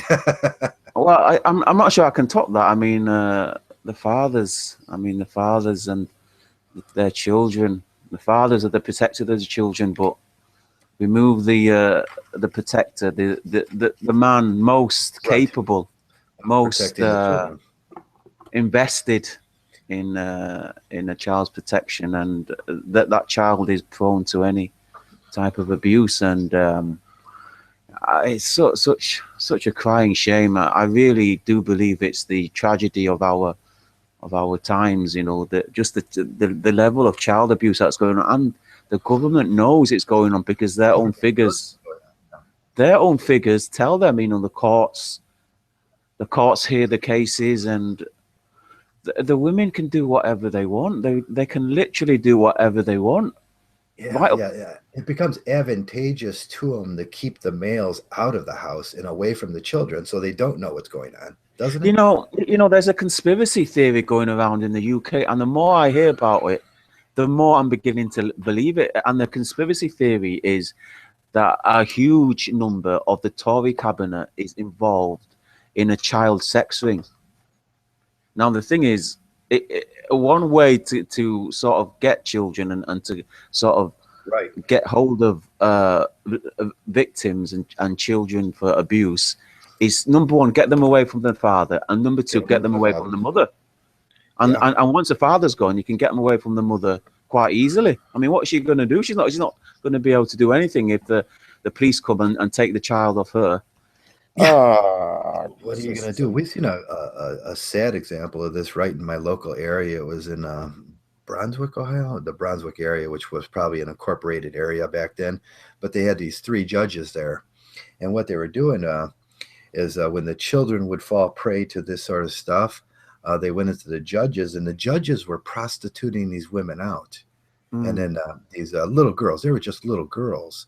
And they were using them for prostitutes and parties and stuff like that. And it hit all 3 of those judges got off, and 2 of them are working in the city of Cleveland right now, and in the city of Portage County. One of them moved to Portage County, and actually he was the guy that did my divorce. He was the guy that was implicated in this child sexual abuse. So you can see that it kind of the fucking judges are corrupt, and we're not allowed to say it. Do you know what's sad? I think the video should be on YouTube somewhere, but there's been a few accounts where people growing up, they're now, these children are growing up, and they're laying these charges on these ex-members of government. And one guy, he walks into a council meeting in the UK, and he starts screaming allegations at one of the past councillors. And he said nothing was done. He says he was taken into care as a little boy, and he was constantly raped by one of the Yeah, I read counselors. that story. Yeah. Yeah, it's also common. And But when I was a little boy growing up in the UK as well, I used to hear, the I used to hear, how little boys and girls talk, and there used to be little stories about that, and I never used to think much because I was always someone that wanted a relatively good amount of proof. I mean, yeah, I was always quite skeptical of crazy, of marking people like that because as a kid I was accused of doing things that I didn't. You know how sometimes your mum thinks you did something when you yeah, didn't, yeah. and you sort of pick this up as you go along. But I don't know. I don't know. I'm sure some of it's not, some of it's exaggerating, but I don't know. It's just too dark. So it's It's just too too dark. Yeah. too Now we many see. because it's little boys, little girls, men that don't have a history of telling lies. It's just too dirty. It's just too dirty to just brush it all off, and especially the way that our government's been handling it. They've been saying, well, they've resisted a inquiry, which is suspicious in itself, They and then resist. Yeah. the Uh, police have withdrawn as well, which the police they've not given a statement for why they haven't investigated it. yeah. So, I don't Yeah. know. We just seen the example Kids for Cash scandal in 2008. The judicial kickback from they built a prison in Pennsylvania, and I always go back to this as an example of the prison system now. In Wilkes-Barre, Pennsylvania, the two judges, Mark Calcaveria and Michael Cohan, was getting kickbacks for putting kids in the jail. And at one point, the town looks up, Wilkes-Barre looks up, and there are no more kids on the street. They're all in fucking jail for I, petty stuff. I used to remember, kids that had gone into care or kids that had lost their fathers. They'd often run away from home, and Yeah, they'd often go missing, and they'd often live on the streets. And I used to know kids like this, and they were in such a terrible way. And really, I mean, if they're like 11, 12 years old living on the street, I mean, come on, it doesn't take much for them to get, in the wrong crowd, or get manipulated, or to get sold or used. I remember that was a really, really tough to think about. I mean, being a kid myself, I used to, I mean, they were always very, very rough kids. They weren't the type of kids right. that normal kids or everyday other kids would get along with, because obviously they'd gone through all this stuff. They'd lost their father, their mum had gone a bit crazy, and they'd been living on the streets. And if you think about it, what easier target for a government to grab hold of kids, Yeah, yeah. grab You hold of just take kids, and the way things are now. You heard the Goodells in Ohio. They were putting the kids in cages up in Sandusky, Ohio, from many with the Indian case. They were just taking the kids from the American Indians and put them in. yeah, I saw that. I saw a documentary on that. Yeah, they're taking the kids so they can get the funding from the government, and each kid's worth some obscene amount of money, $45,000 a year. And then you look at the presidential candidate that was running a few Bachman, the crazy one Yeah. from the Tea Party. She Yeah. had 15 kids or something like that. That pretty much she's making million. She was making well over $1 million a year raising these kids, and then she's running for president. And when you look at it, they're just stealing the kids from impoverished families, the people they make impoverished by usually divorce laws, and then these things fall apart, and then they find another way to make money on them. It's really sad, because think about it. You remove the father. The father spent years trying to get hold of their child. The mother moves away. The father loses. The mother moves away. She changes her phone number. She changes all her addresses and stuff. And then the father can't find the child anymore. And then the mother, she, women, they can't cope up by themselves. They all go all fucked up in their head.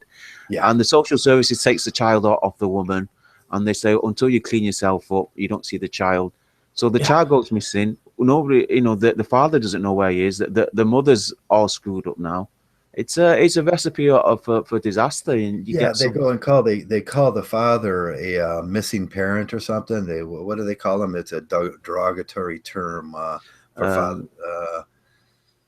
It's absent fathers. Absent fathers. Yeah, they call them the absent fathers. Like the father had a choice in this. The fathers don't have no choice.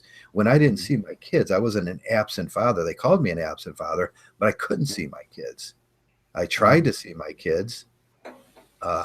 If I would have known, you take a look at my, and it was never a case, but my case where my kid he was actually tied to a chair for a month, and he was beaten, and I look at the judge that put him there as the culprit. If there was any case, do you think I should be able to sue for that?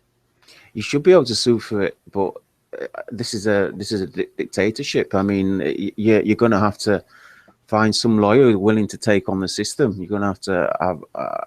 I personally would go for it if there was an option. But yeah, if there is no, I know there's no option, or else I would have did it already. And this is where kind of male vigilante justice is going to have to come into fruition. I don't blame men at all. Any man that's had his entire life taken from him just because some woman didn't know what she was doing, and she threw her entire family into the jaws of the injustice system. I don't blame any man for taking justice into his own hands.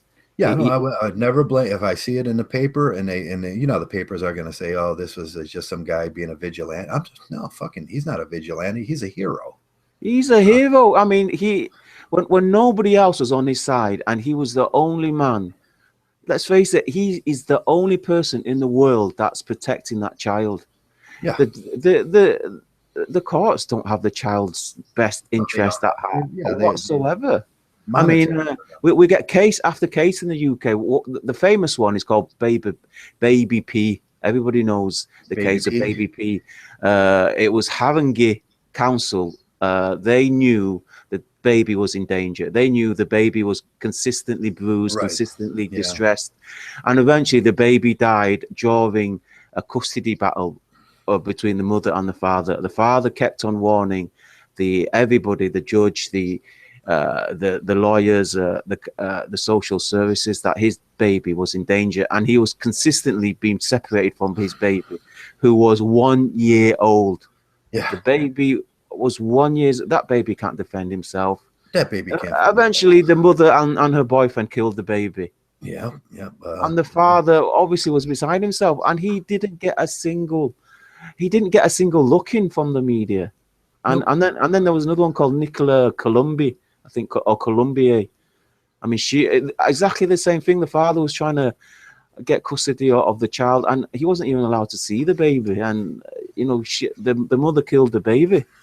It's and I see the US stories as well. The same thing happening. Oh yeah, John the Other just did a couple of videos ago, a few videos ago. He did the Stardust thing where Stardust said he didn't know how bad the court systems were, and then John the Other came out with, well, he didn't know.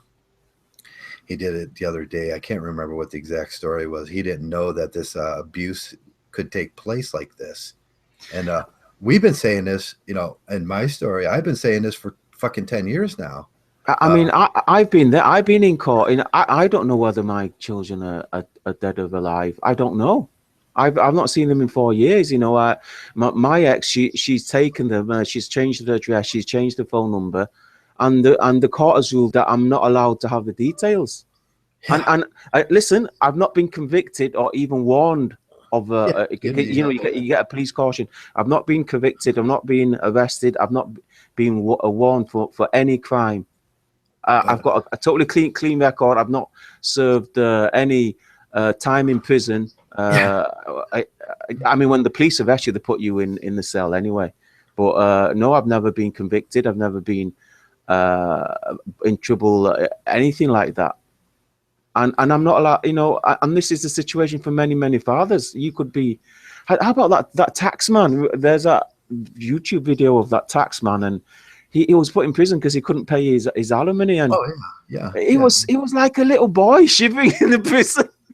You yeah. could see he had absolutely no idea. Or he was certainly not going to cope. Yeah, But this guy didn't belong in prison. He belonged what he was doing, taking care of his kids, doing a good job, being a dad, and they took that from him. And that's what I say to all guys who never knew their fathers, who will separate from their fathers before they could their long-term memory started. I say, let your father tell his story, because you have no idea what he might have gone through to try and to save you. Because obviously, children, they blame their absent father for not protecting them or for being there for all the years that they grew up. Because obviously you grow up and you go through difficulties, you go through needs, and you blame where's my the life? father instead of the judge that put you in this awful situation, or their mother that initiated it. The mother that initiated. It's the system not thinking, hey, can I let you on your own here for like 1 minute? Yeah, sure. I got something cooking on the oven and I'm starting to smell it. Okay, well let's have a 10-minute break.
I actually caught it in time this time instead of burning. I wish, there is a way here.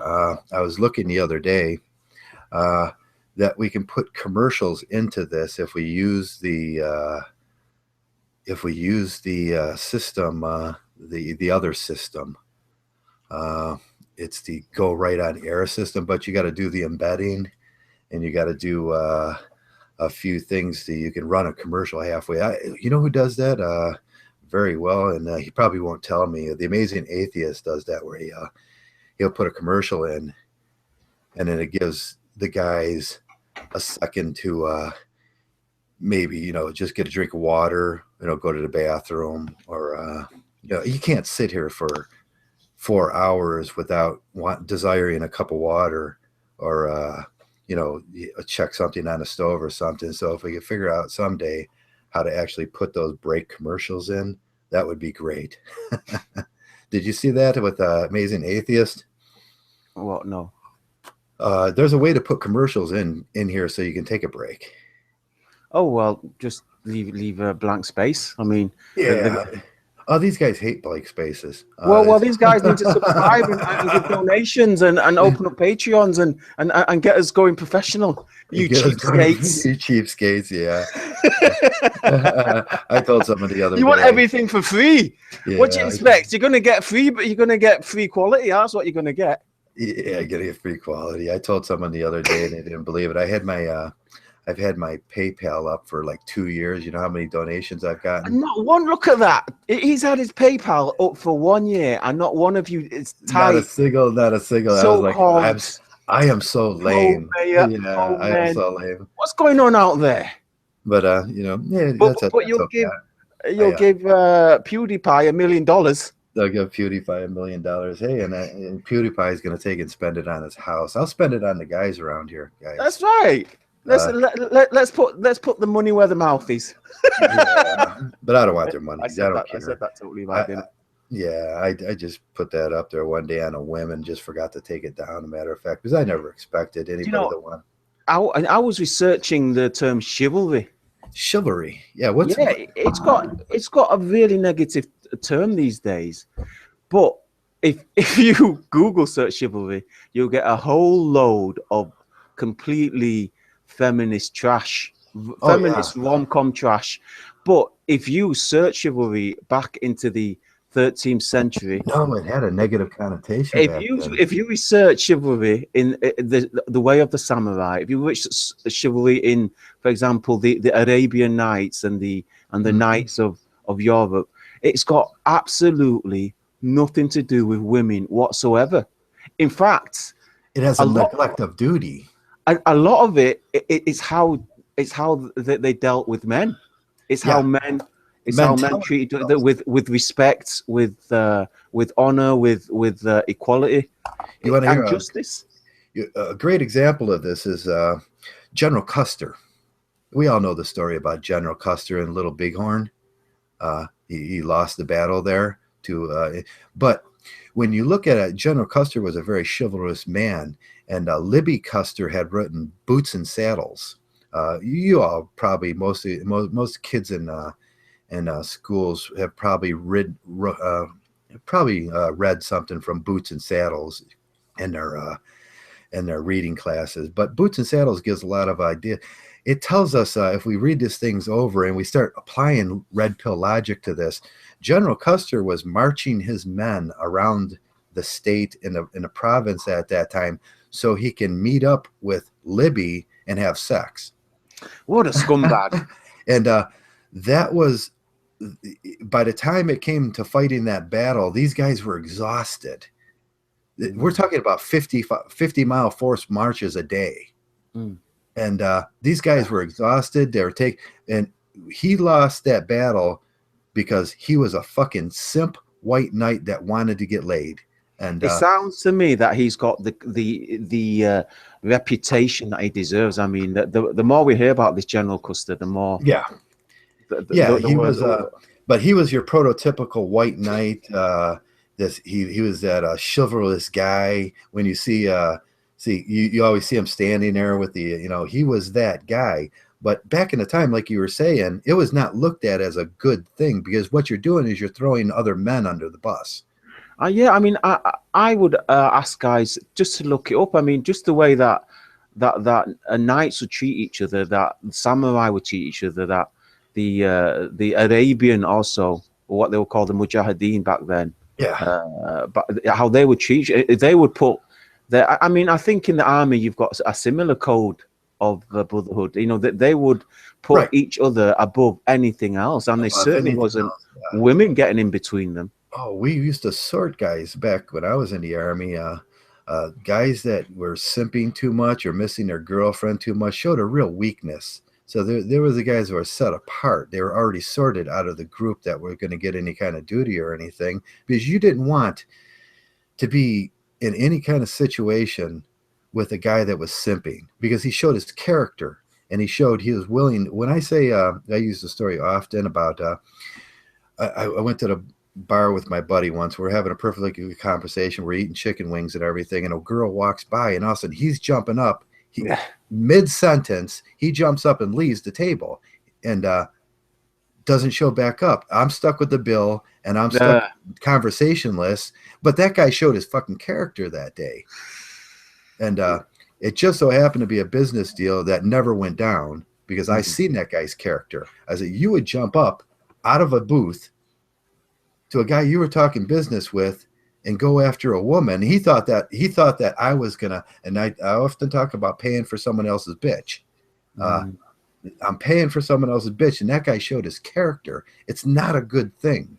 And men got to understand that chivalry, white knighting, and all that bullshit, and even that behavior, when you're dealing with other men, that can put other men in jeopardy. You lose money, and I'm not paying for no one's bitch. I'll tell you what's going on. It's like these guys, when you're young and you're still a virgin, you've got that. What's it word? You've got that testosterone, that vigor. You've got that taboo of being called a virgin, and you've got all this pressure to try and lose your cherry. And every time you see one of your so-called friends simping, you think, oh this is how you're supposed to do it. So you get the simps being impressed by the simps, but the guys who know what's going on, the guys who who knows he needs to surround himself with men that's got their back. They know that a guy that's going to be chasing after, simping around, that's not the type of guy you want to do businesses. That's not the type of guy you want around when you're in your 30s and 40s and things get serious. No, I think that's exactly what's going on in YouTube as well. Simps, the PUAs or the PUAs. Yeah, the PUAs. The PUAs, they get impressed by the PUA. Yeah, the PUA gets impressed by the PUA. Yeah. Yeah, and the simps get impressed by the simps. I mean, they may get the subscribers, but these aren't the type of guys you want to be investing your no, not your career, your future, your business, time, or even listening and filling your head with their simp and PUA bullshit. Yeah, if you got a guy that's going on, if you got a guy that's gonna do that in situations in life. Excuse me. I was yelling at Dougie back then. Dougie was licking his balls on next to me, and I couldn't take it no more. But he's a simp too. And Dougie can't stop doing that. But if you got a guy that's doing that, he's going to do that in any situation, not just that situation. That's right. He's going to sell you out, guys. You might be impressed with his 100,000 subscribers, making his stupid faces, talking about his latest game that he downloaded from Pirate Bay, and he's showing off his cute overmade girl, like which he's paying, by $1,000 gift on Valentine's Day and all that stuff. But he's not going to give a shit about you. When you need a helping hand and you're down on your luck, that guy's not the man that's going to back you up. No. It's the guy. It's the guy with 1,056 subscribers. It's the guy it's the guy that's telling you telling you his story, putting his thingy on the line because he's completely doxing himself. That's the guy who's got your back. Yeah, I just told the story in that video about don't pay for someone else's bitch, and that had a very Mgtow ramifications in it. And here, I just had given a donation, and you know who it is, to a guy. I gave $35 to his account, and so he can do Mgtow stuff. And then I find out he's got a girlfriend. He was talking about buying his girlfriend some fucking coffee, and I thought, motherfucker, guys, you need to be careful because we've only got a certain amount of resources. We've got a certain amount of time. We can't be wasting it on simps, pooers, and manginas, guys. Yeah, you need to be. I thought, but dude, you didn't buy that coffee for her. I bought that fucking coffee for her. That was exactly, guys. I'm done. I'm out of here. Yeah, you're not out of here. Should we talk about films and sports now? Yeah, let's talk about films and sports. Just when you thought you were off the hook, Joe? Yeah. Hey, I talked for an hour and a half. I just joined back. Hello again. Yeah. All right, Zita. How are you, man? Hey, not too bad, sir. Shining of the upper part of Britain. Have you forgotten the county I'm from? You're in York County? Are you in the Boner County? No. You live in the area of York, Shining, if you can. That's correct. I'm from the cricket land, home of cricket. I've traveled through your neck of the woods there, Sir Shining. When I was hanging out with the Manchurians, working my way up into the glens, if you will. Up in Yorkshire, we drink tea and we eat Hovis.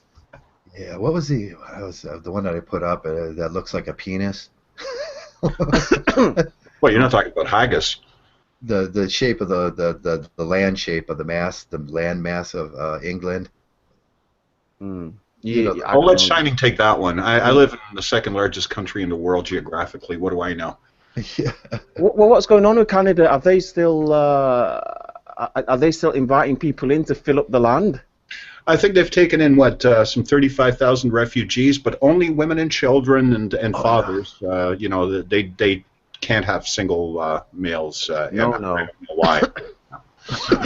Talk to your local provincial feminist representative, I guess. They're taking all the baby mamas. Okay, so what's going on in the world of sport over in the good old United States of America?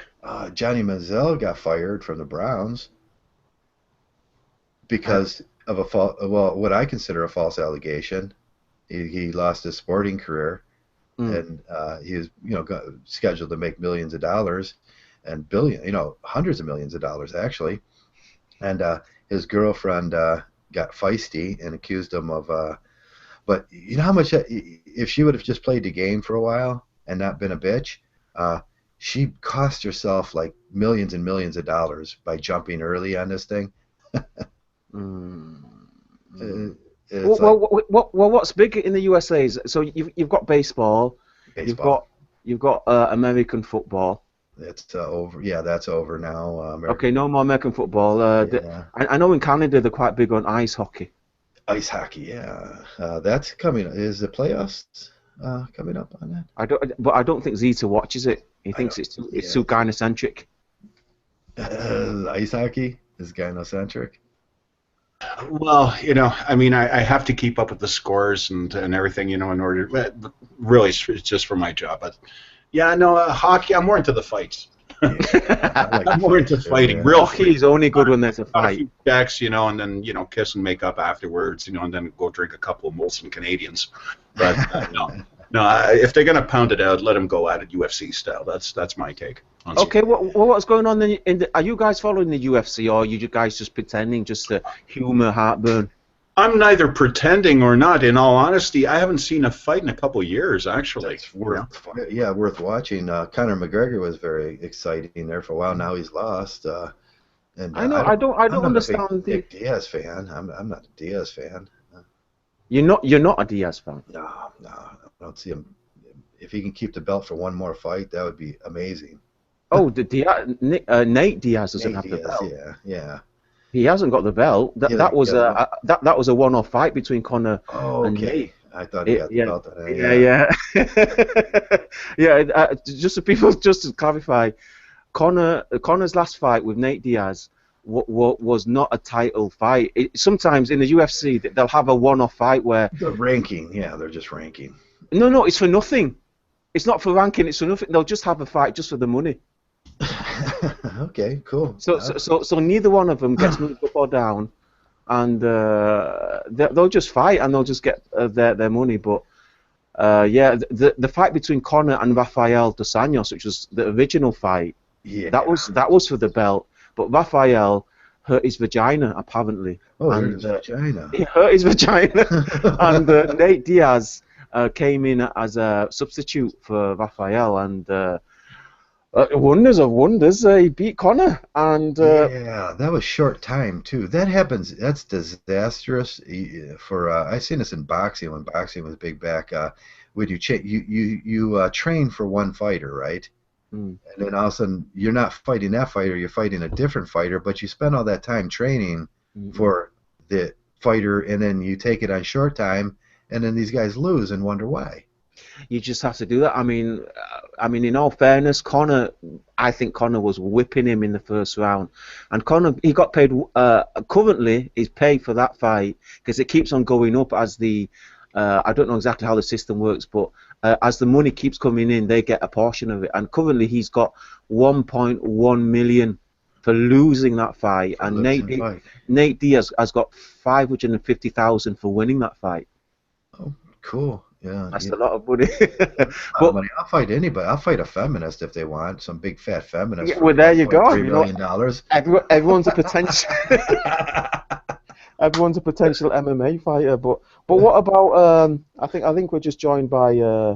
Is it Travis? Is that the new guy's name? Yeah, this is Michael Blake. Is it? I can't remember the last name. I remember his first name, Michael. Timothy. Sorry, Timothy. Timothy. Sorry, that's it. You're off on a bad footing now. Tim, lace into him, man. Tim, get into me. I talked for an hour and a half. You're still talking, Joe. No, that's an easy mistake to make. Michael, Timothy sounds exactly the same. Yeah. But I think he's fallen asleep anyway, waiting for his cue. Oh, no, I'm here. Okay. I just want to say about the UFC, I think the biggest thing that's been talked about in the UFC is what Ronda Rousey is going to be doing next. Yeah, Oh, they're she's, great. I mean, that's always the big story.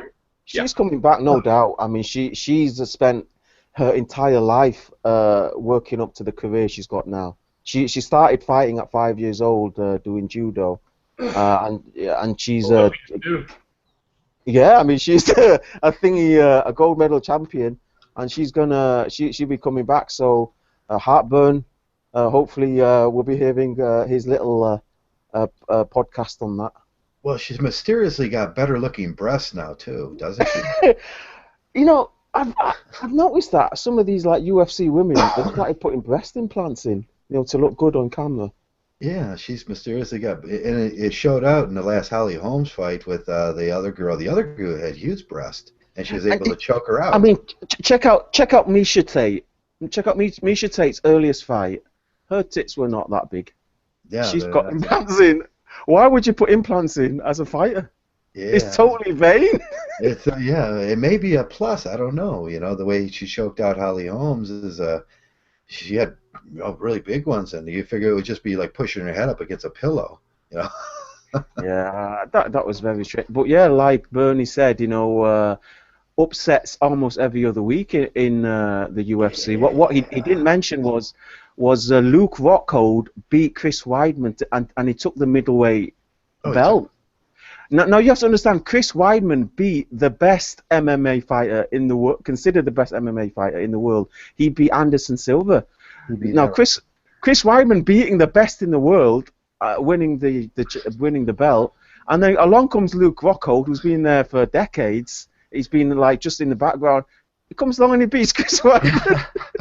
Yeah, that just goes to show MMA is so much different that anybody can lose. Anybody can lose. It's Anybody like can football. win. Any given Sunday, you can lose because it's such a masculine sport, and there's a lot more that goes into it than just. It is. I mean, there's so many. It's so diverse in that almost anything. I mean, they've introduced some rules that have really cut it right down, but almost anything can happen. But I'm looking forward to the Khabib. I'm not gonna try and announce this second name, but I'm looking forward to his comeback. He's been out for 2 years. I was liking Anthony Pettis as well. Anthony Pettis, of course, he's got his little brother in there as well, but. Okay. His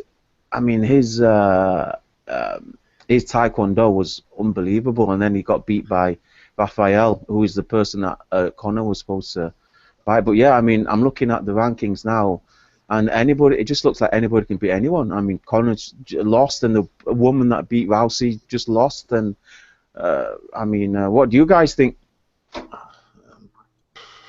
I'm still trying to figure out what was the outcome that Kimbo Slice fight a few weeks ago. Well, let's. He went in cardiac arrest and he ended up surviving. Like, what happened? Yeah, Kimbo Slice. I don't think he's in the UFC. I think he's still. No, he's not UFC anymore, but he's still a fighter. He's still in Bellator. I think Bellator. I think Yeah, he's still signed to Bellator. his opponent ended up getting rushed to the hospital because he had some kind of heart condition, and it wasn't. Yeah.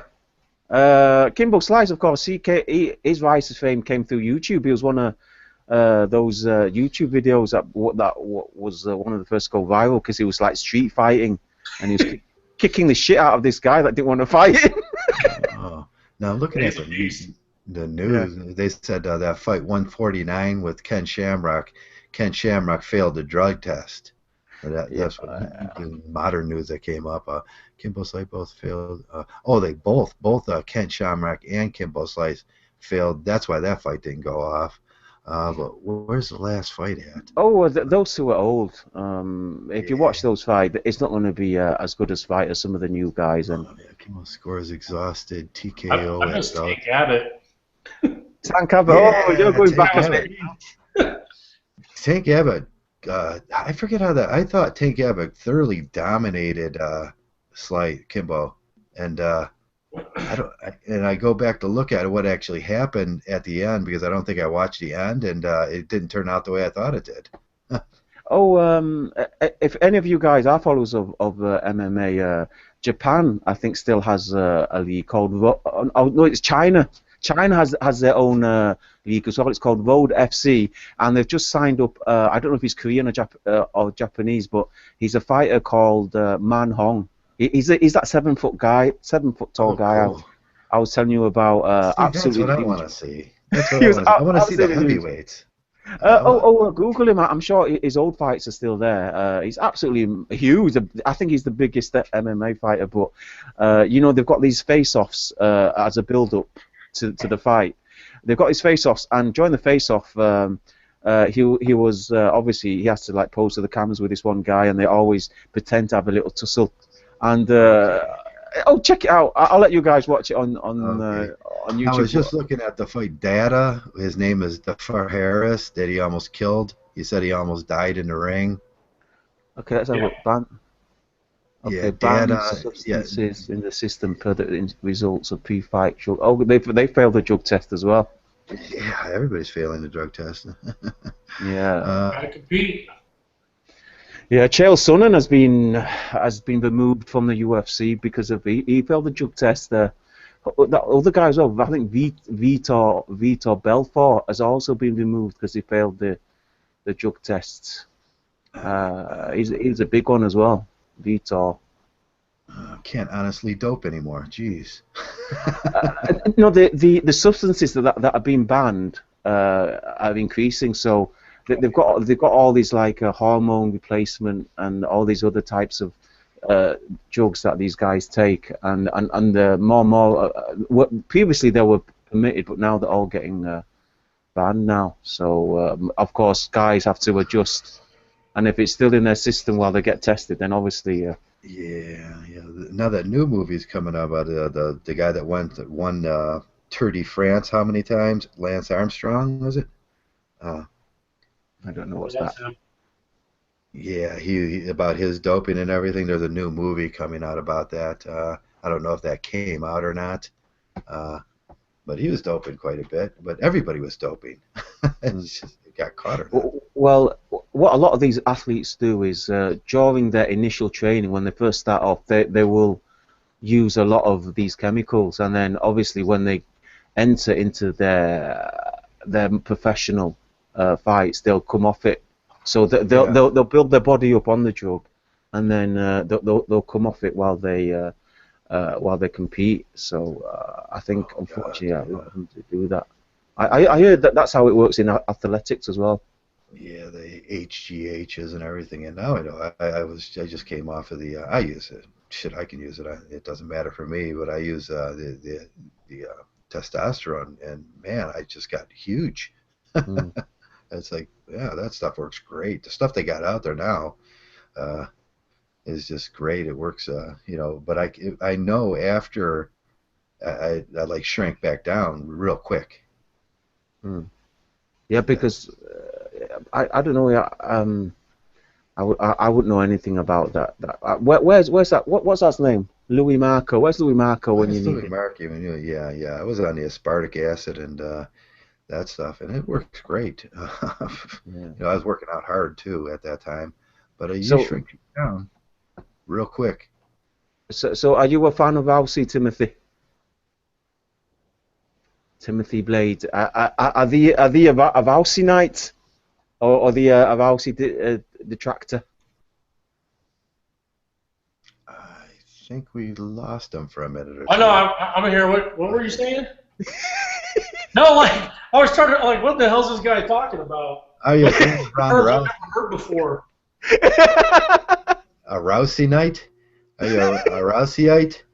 Oh no. Yeah. You know what? I liked her when she first came out. I kind of liked her style, and I thought she was pretty good looking. And then as time went on, her arrogance just turned me off.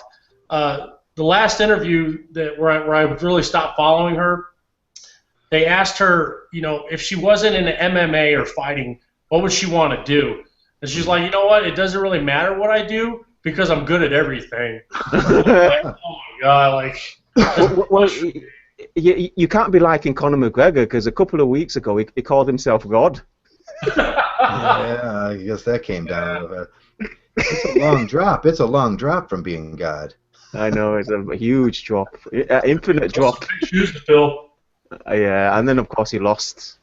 So, well, the loss probably was good for him then in that case. Yeah, it'll build character. Yeah, Traversable, you were talking about a testosterone diet. What's that referring to? Just like getting your macros where they need to be, or actually supplementing testosterone in pill form or something? Or Yeah, I was supplementing it with aspartic acid, and it's the egg yolk mixture, and aspartic acid was leonine. If it'll boost you up real high, okay. and it worked rather well. I tell you what, I was on it about a month. I went to carry my garbage cans down to the end of the driveway, and I noticed, man, I got one garbage can in one hand, one garbage can in the other hand, and I just like, oh man, this shit works, And I was working out daily, 3 times a day, and well, that's a lot. yeah, it was a lot. I was walking and working out, and but it worked, and my arms went up to 19 3/4. And I wanted to hit the 20-inch, so when I get old, I can say, yeah, I had 20-inch arms. Yeah, those are big pipes. Yeah, I was like, oh man, I missed it by like a 1/4 inch, and no matter how much I stretched that, no matter how much I tried to stretch that tape measure, it wouldn't go to the 20 inches. Yeah, I've really gotten back into the gym now. I've got a lot of free time on my hands. It's been great, but I'm not going so much for aesthetics. I'm just pretty much going for strength, but everything kind of falls in line behind it. It's really been good, really rewarding. Yeah.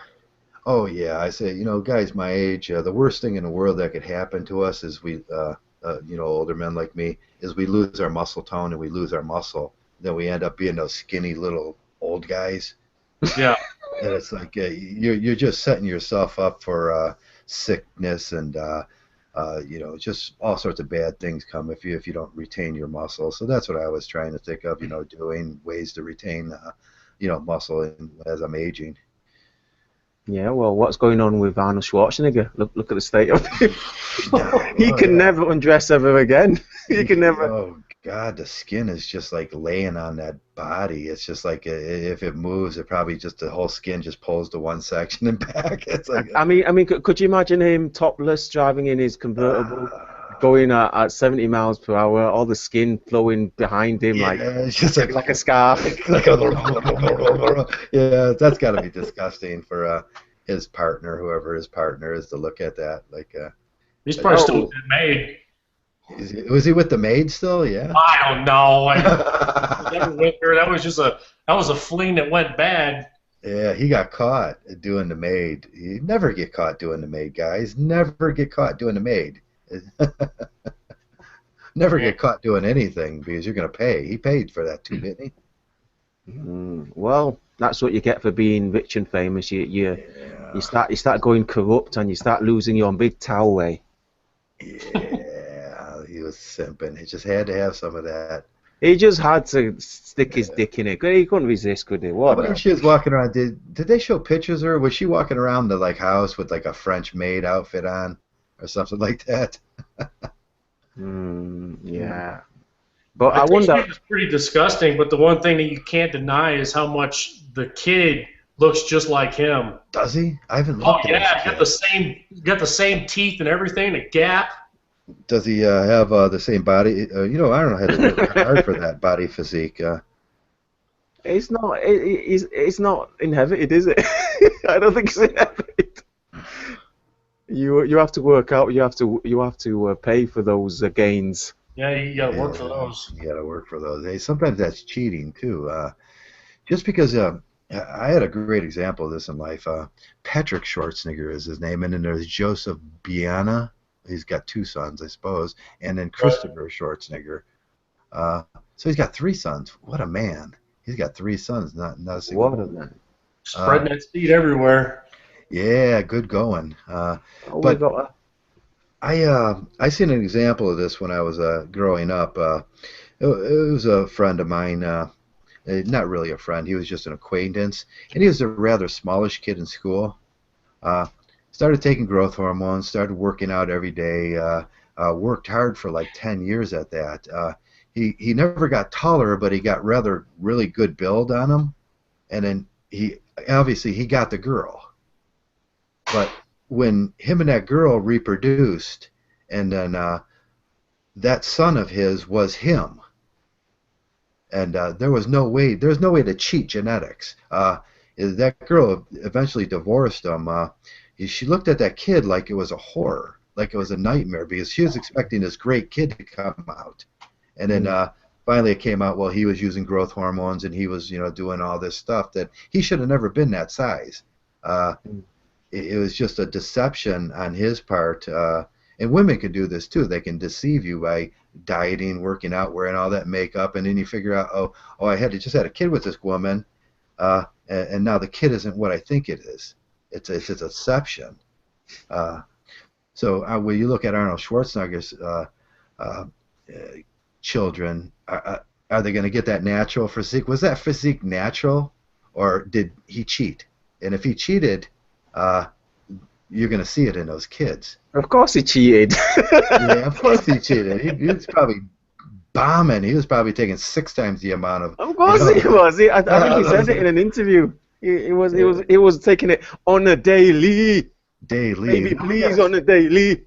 Yeah, we got to see an image here of Arnold nowadays with his shirt off. His kid does got a naturally good physique. I'm looking at him right now. Oh, there's no doubt. He's going to be encouraging his kid to work out. He's got a 6-pack. Both of them got 6-packs. Those 6-packs are no good. I got a 1-pack. That's better. Yeah, one big pack. One big pack of. One big pack of ice.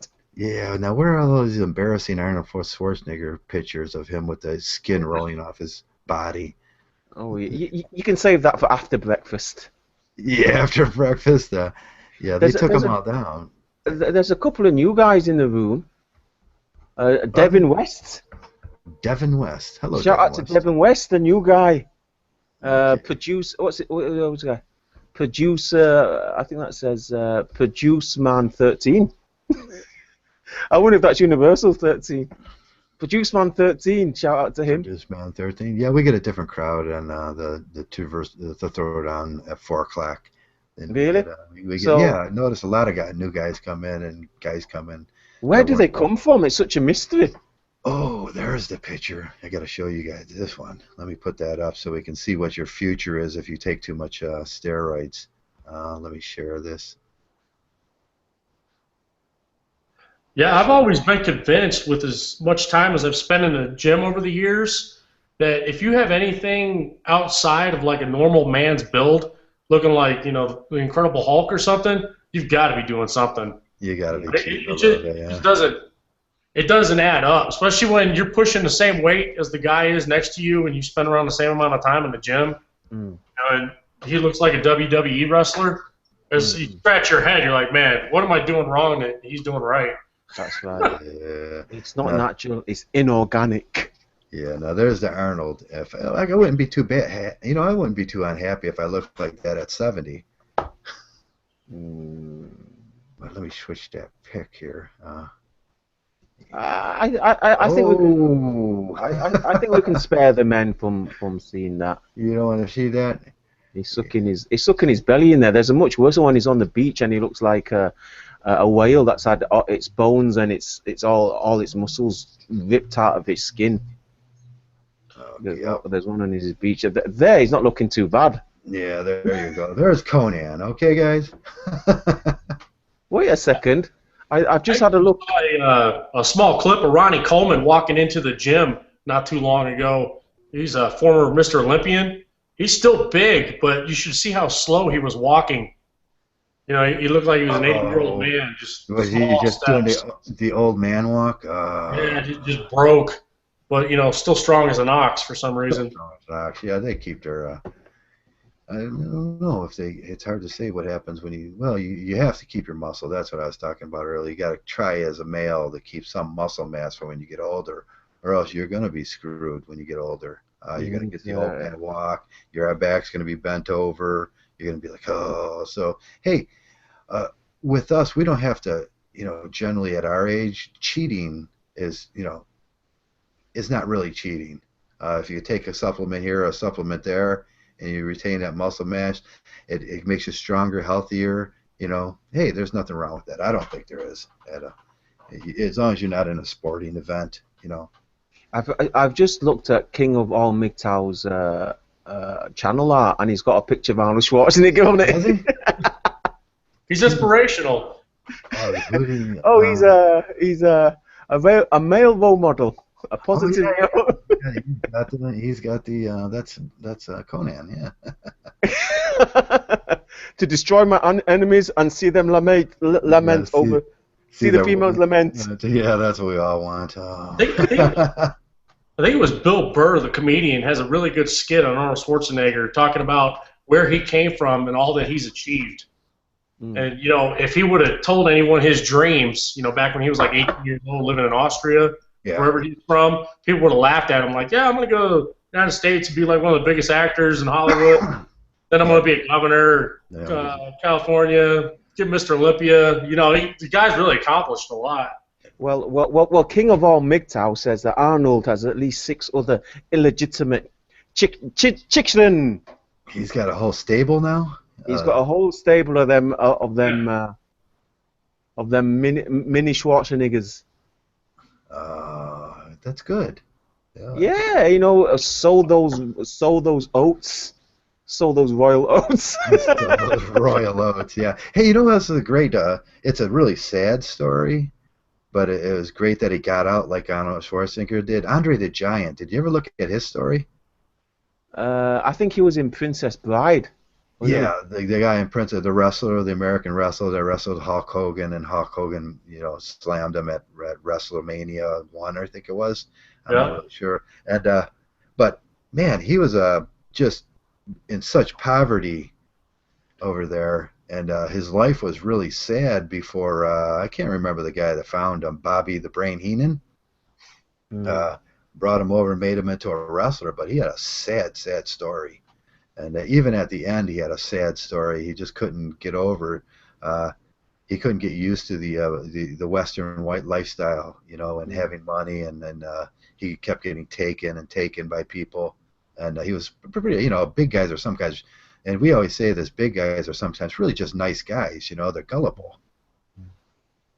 Yeah, it's also been said that he got picked on a lot, you know, because he was like a giant. Yeah, he was a giant. Always poking fun at him, and I think the funniest thing I heard regarding Andre the Giant was when they were wrestling over in Japan. Hulk Hogan was telling the story. He was saying that they were staying in a hotel, and you know he was so big that he couldn't fit on a toilet. So what they had to do, he had to actually take a dump in the bathtub, and then they would scoop it out and throw it in the toilet. I'm like, oh my gosh, like that was probably huge. That's ridiculous. How many Kirks do you think that would be? Woo! That's a 30 Kirk, dump there you have to clean out. Oh, man. Like an elephant. For you guys that aren't familiar with the Kirk system, it's the size of Katie Kirk. How many? Then multiply that by. That's not Captain Kirk from Star Trek. Yeah, Katie Kirk was the host of something. It came from South Park. You know, you measure your you measure that in Kirks. Yeah, I think that's going to be lost on a lot of us. Yeah. Okay, South Park episode 103. No, I'm just kidding. South Park aficionado. Okay then. Well, let's turn to the chat room, shall we? What are they talking about there?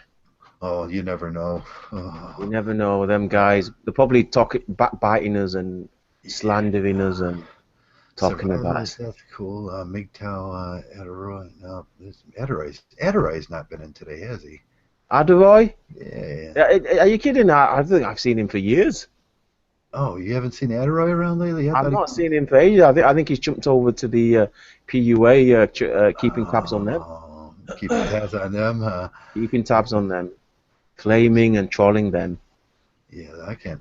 There's that British channel that Messenger keeps linking me to. He used to be called the IPG channel. He's now called himself the the Independent Peabody or something. And he's been making videos against Nico. He's been making. Oh yeah, he's funny when he makes. He doesn't like Nico's. He didn't like Nico when Nico made the switch to PUA from.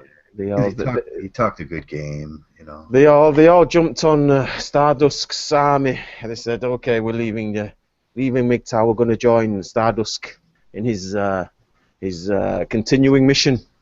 I'm doing footnotes. Doing footnotes. Has Paul Protus ever come to this group? Oh yeah. You haven't seen my channel then. Okay, yeah, we had Paul a couple times. Paul was I should send out an invitation to Paul, see what he's doing. Oh, he's not talking to anyone these days. I don't even think he came up on. He's got that Apple TV now. He's got Apple TV. He's got his Xbox. He's away. He doesn't need Mgtow anymore. He's got his. Yeah, he doesn't even come up on G Plus anymore. Yeah, he's out of here. I could Paul Cheeseman. We could have Paul Wilson in to tell the story this week. Paul Proteus G Plus account is called Frank something or the other. Oh, he changed his name back or away from. I don't know. I think for some reason he can't use his Paul Proteus G Plus for some reason, so he uses something called Frank. Yeah, just have a look at my old podcast. You'll see Frank. Frank. Let me see. What's his avatar look like? I don't even have a single Frank in here. Well, you guys are just going to have to forget about Paul Proteus because he's gone. Nah, he'll be back. He's not coming back. He's gone. Not Frank. Why not? What happened? Comment? Out? Oh, yeah, that's it. Yeah, Frank comment. It's K-O-M-M-E. You sure this is Paul? Because if I press this guy's coming in. He may not know what he's coming Paul. into. Yes, it's Paul. That's Paul. Yes. Oh, okay, I'm going to press it then. Man, this is exciting. He's like my favorite Mgtow. Well, if you want to see some of the past podcasts he's been on, well, check out my. I've got one where I just have him and me on it. Oh yeah. Oh, okay. Paul's great. I love Paul. He's always got a perfect story to tell. Yeah, no nonsense to the bone. He's gone. He's last year's channels now. I don't think he'll be coming back. Well, I hope that was him I just invited in, not some random dude from the internet. He's gonna come in and. He's got an avatar of a man that rips his tie off and then sits on the chair and slaps his face in front of the computer after entering the flat. He's playing a game right now and his phone's ringing. Oh, I don't want to talk to Traversable. No, he'd come on, but yeah. Well, we're just gonna have to look towards the future, guys. Look towards. Yeah, who's new? Who's good? Who's this year's hero? Can we see him coming? The new Mgtow on the scene. Well, let's ask Timothy. Timothy's quite new. Well, he won't be able to know who's new and who's old channel, will he? Well, I kind of been following Mgtow stuff probably for about 2 years now, but I just started making videos. Well, who's your? The reason I waited was because it seemed like there was so much scrutiny and so many critics on like defining like what's a Mgtow, and I didn't want to get in the middle of that and get called out, so that's why. Well, Timothy, what we tell everyone is take the good and leave the bad.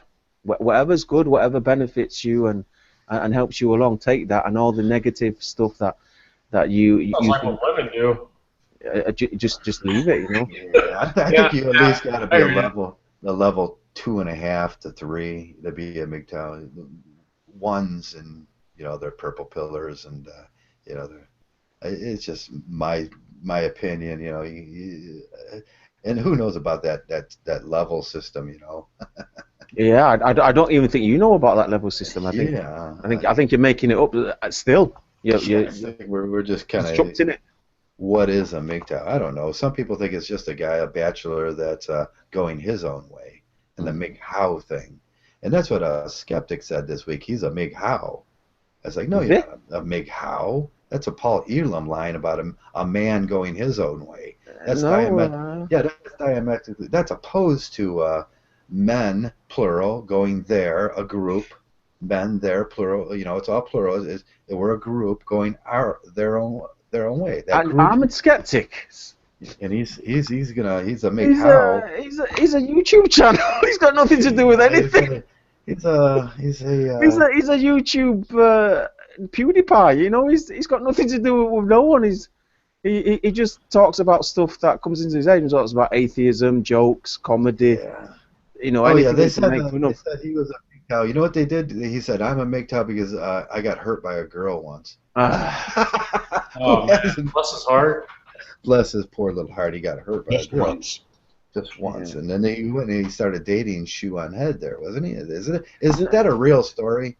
Yeah, it's a real story, but the thing is, he didn't go straight from a bad relationship to Sean. Obviously, he had all the ones in between, all the boys, Yeah. girls, and all the in-betweens. his case boys and Yeah, and his animals. animals. But that's Yeah, what we were like, talking about, wasn't it? A good example of what I'm talking about, the scrutiny about who's MGTOW and who isn't. Like last night, I was in Heartburn's chat room, and at the end of it, he wanted to know who your three Yeah. MGTOWs were, and one of them I put down was Terrence Pop. He goes, Terrence Pop ain't MGTOW. Yeah, He's in the manosphere, but you know he's not MGTOW. I'm like, really? Well, Heartburn, he's basing that from what they've said. Heartburn, he's quite careful what he says. You know, Heartburn, I think he's one of the few guys that are clued on. He bases that on what they said. Nico, and I know he said that Nico isn't a MGTOW. Nico, what's his name? Tevens Pop. They've said they're not MGTOW. Yeah. They've said it. Although Terrence Pop may have the best MGTOW explanation video I've ever seen. He knows of MGTOW. Well, I Yeah. think he declares himself more of the men's right activist. Yeah, he was guys. at he did the speaking at the AVFM, so he's a men's rights activist, which is real close to being a MGTOW. Right. Yeah, there's that very fine line. Vocabulary listening to Terrence Pop. He's got a lot of slang. Oh yeah, I like Terrence. Plot C and all that. No man. Yeah. I mean, if anybody's confused and they want to ask that question, you know, who's MGTOW, who's not, I would say just forget that question. You know, disregard that question. It doesn't matter who's. You know, look at their content. You know, rather than look at that personality, look at that channel, look at that character, look at their video and you know, judge it by an idea, concept by concept basis, and don't focus on that YouTuber's personality so much as listening to what they say, because you know no person's perfect. You'll get the best MGTOW channel and he'll make loads of mistakes. You'll get the most idiotic channel and they'll say something correct. So you know, take it like that. You have to. Yeah. I mean, there's a language we use. Complete my thought earlier, but I was going to say about 2 years ago I started watching, and I think it was Sandman. Yeah. And Elvin, the comedian or comic. Yeah. Oh, yeah, definitely in the comic. Yeah, he made me laugh, and then I was starting to get wore out by Sandman with his like robot voice.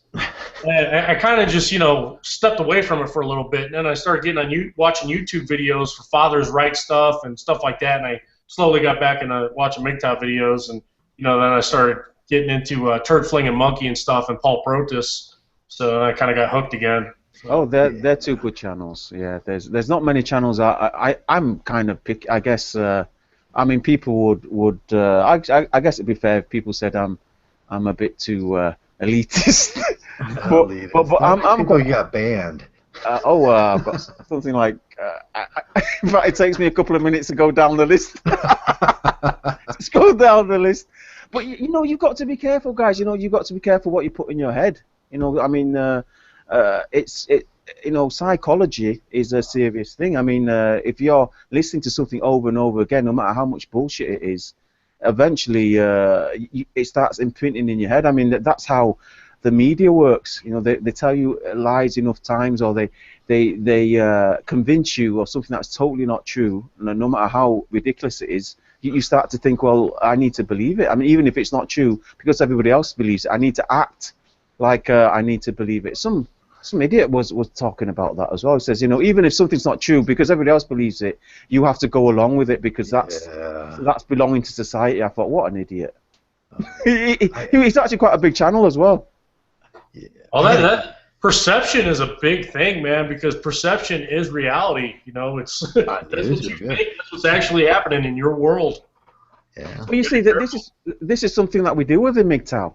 We're saying that the reality is not that women are these angels that are going to turn your life around and save you and save you and you know, smooth those rough edges. You know, that's something they say in the rom-coms. Men, they've got all these rough edges, and women will smooth it over, and they're these loyal wives that will serve and protect until you die.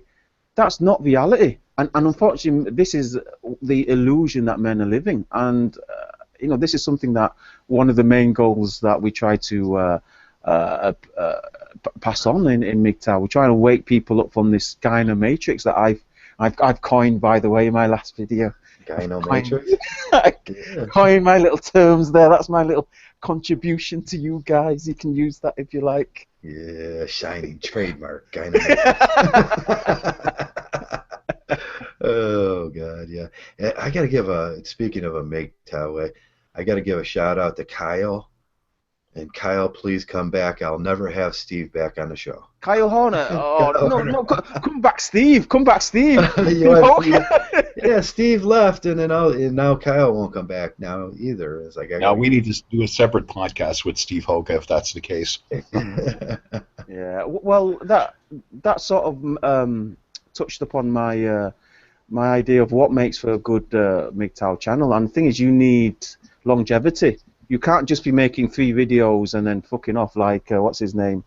Truth Over Everything. He sort of like won everybody's heart. Yeah, everybody fell in love with him. And then he stuck 2 fingers up. And then he's like, he got the truth out and then snapped. Well, yeah, the truth was out and that was it. Neo went back to visit the Matrix for us and he never came back. Yeah, and he put his 2 fingers up on his way out. Yeah. That's all it takes, guys. 2 fingers. 2 fingers. Well, Nico just did that to us too on the way out, didn't he? He's like, yeah, he said, "Fuck Mgtow." But everybody ignored that. Everybody ignored the fact that he said, "Fuck Mgtow, fuck you guys." Well, who didn't he say "fuck you" to? It's all indirect advertising. Look at what it did to heavy metal.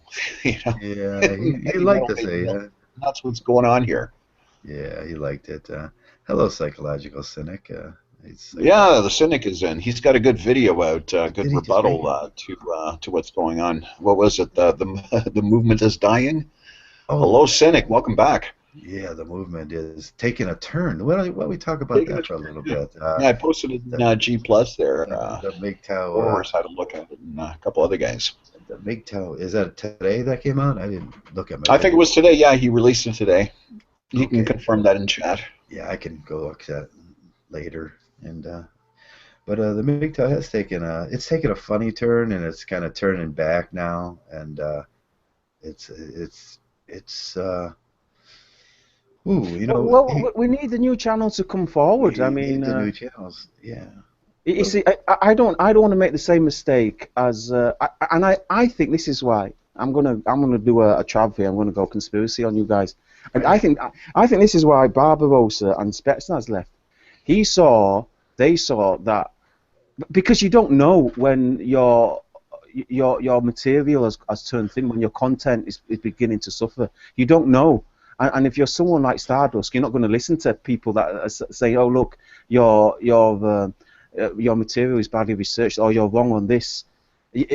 Unless you're open to criticism, you're just not going to know. And if you just keep making videos while all your thoughts are exhausted and all your material is tired, you're just going to completely embarrass yourself and all the previous work that you've done. And I think that's why, well, that's just a theory I've got. Barbarossa, Spetsnaz, they've left because they've seen what's happened to the other channels. I mean, I would argue that's what's happened to Stardust. I mean, Stardust, his things are gone. All he talks about now is immigration and multiculturalism, and he's just become a what do they call now? White supremacist. That's all he's become. Oh my God, yeah. And he doesn't realize, and people are telling him. People are saying, you know, it's totally wrong what you're saying. You're pulling all this rubbish out of your hat, and he just doesn't see it. And you know, I don't want to go. Maybe I've gone down that road, but I don't want to be. I mean, a channel doesn't want to go down that road where they've just run out of ideas and they've got nothing else to talk about, so they become a Sandman, and where they just talk about anything and everything. In a robot voice. Yeah, a robot voice. What was his video today? I looked at it today, and he's had some zingers. He did last week. He did the beef injection or something, which is very cringeworthy. You know, it's just it's like, oh my god. But he's had some. In some ways, you can see his growth, him growing into more into Mgtow as he goes. But in some ways, it's ooh. Let me see if I get my videos. Oh yeah, you just put that up 3 hours ago. And Tyranny on Mask. I like Tyranny. Just put one up. Oh, he's quite new, isn't it? Tyranny on Mask. Tyranny. Yeah, he's from the NWO scene, I think. Stuff's friend. Yeah, we need the next generation of Mgtow. I mean, I've been on here. I'm not a big channel at all, but certainly channels they come and go. I mean, very few channels, by the way. I have to say, for every rule, there's an exception, obviously. Very few channels last longer than a year. I mean, there's not very many. Actually, you're right, Shining. The only exceptions, I'm going to stick my neck out here. Only exceptions is Vention. He stuck around. He's been over a year. And Traversable. Apart from them two, I don't know any other Mgtow channel that's... The Cynic's been around a long time. Yeah. I've not seen much on the Cynic. I think maybe he hates me. You got to go look at his old videos too. He's in the chat room right now, stirring up a conversation going. Yeah, I'm just teasing him. I know he's listening. He's been subscribed to me. He was one of the first that subscribed to me. I used to love those podcasts. Cynic was actually the first one to start doing a lot of podcasting with. I think was it MJ that he used to have on. Yeah, them were great. I love those. I just sit there on a Saturday night and listen,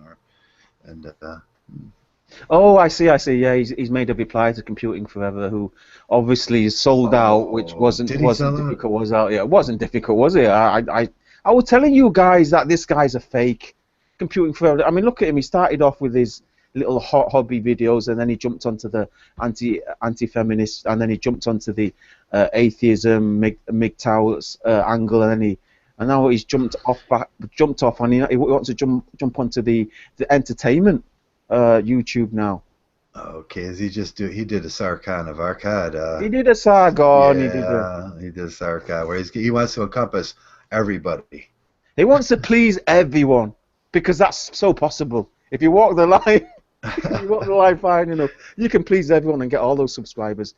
No, and you see, the people that are always wanting this YouTube career, it's like YouTube channels now. They're just as big as celebrities as your mainstream TV channels, aren't they? I mean, I mean, you're seeing them going on like the Conan show and all that stuff, and they're having their own TV series. I mean, it's unbelievable the fame YouTube has got some of these guys. Yeah, the Jenna Marbles and PewDiePie. PewDiePie's been really popular. Yeah, I know he's all over the place, isn't he? And even though that. Onasan started it. Yeah. Oh, what's his name? Onisan.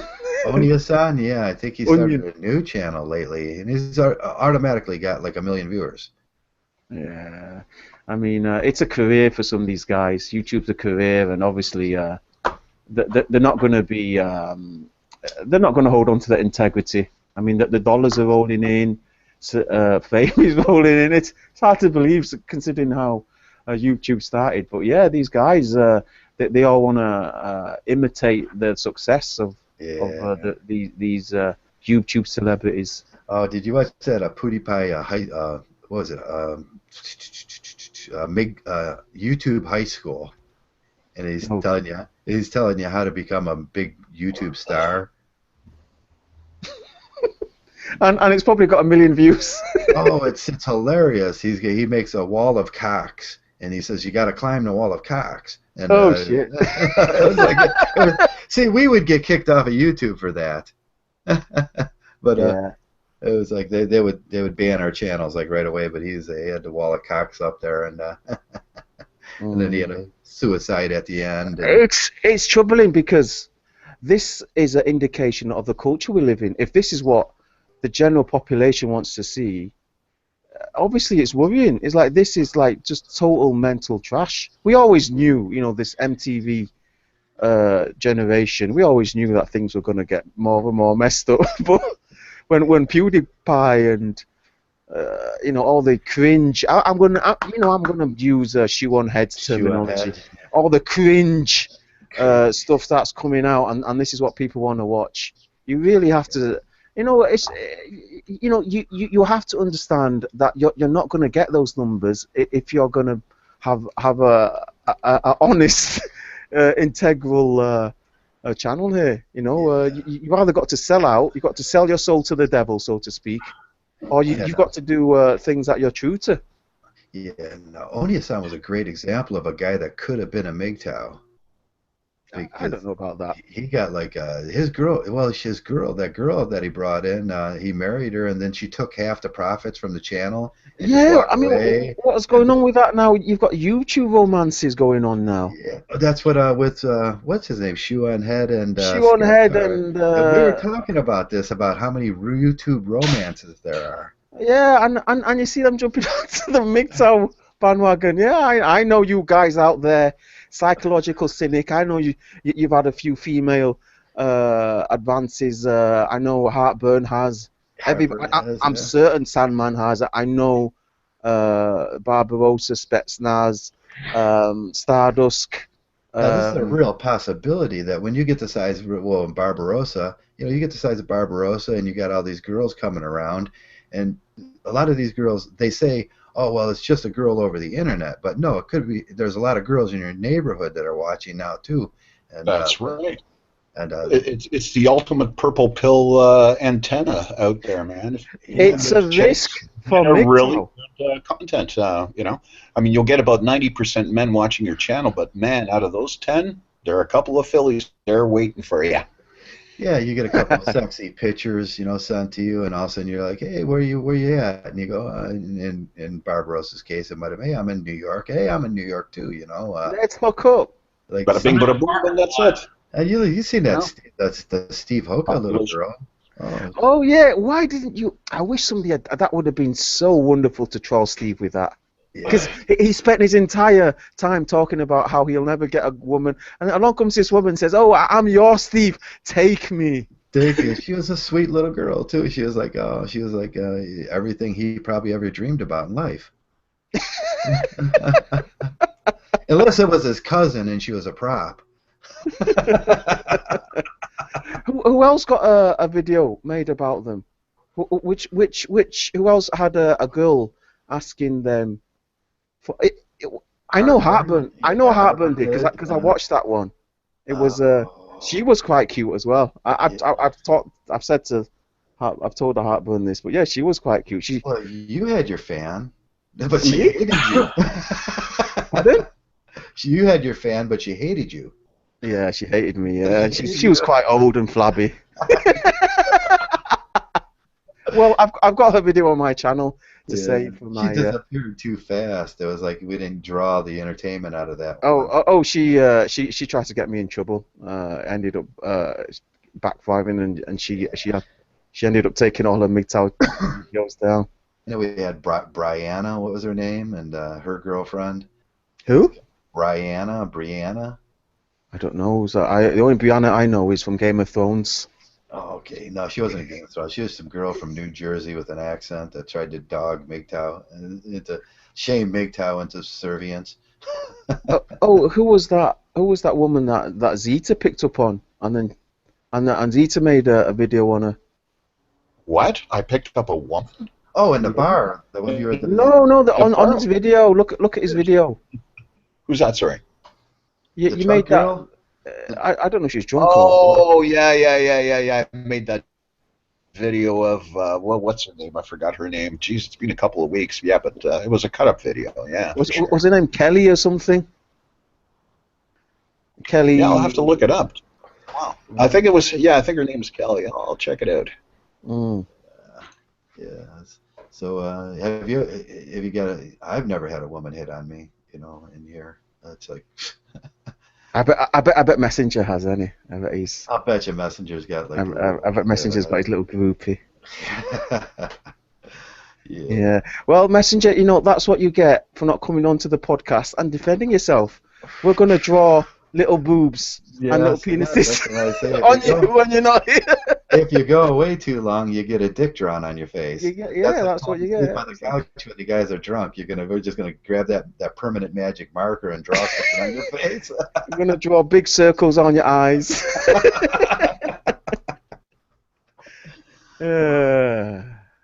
Yeah, that's what we did to MU. MU went away, and he come back, and he was like, "Oh, everybody was drawing penises on his face." I mean, Heartburn did a video on him. I'm surprised Heartburn even. The mayor did a video on him. Yeah, it's like, don't do it, MU. Don't do it. You're just gonna inspire. I said to him, I said, look, Link, because his old account was Link Blue. I've always known him as Link. I says, come on our podcast before you jump off. And he goes, no, I don't need to. and then a month later, he jumps on. Yeah, should have did that.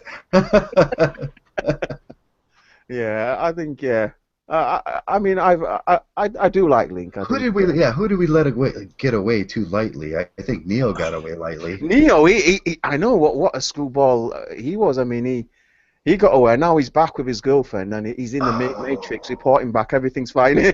Everything's fine here. Yeah, I got a girlfriend. You know who Neo Unplugged is, Timothy? No, I don't.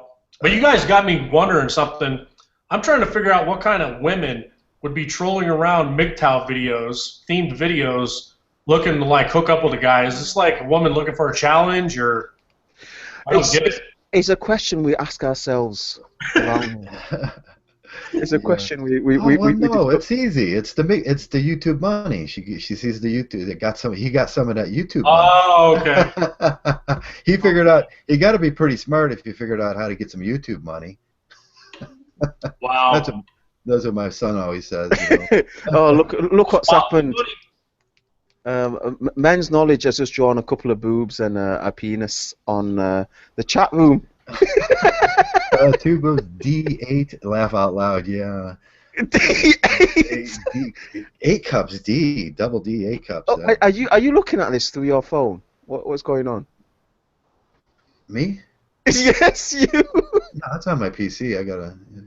Yeah, the 8 it's supposed to signify the balls.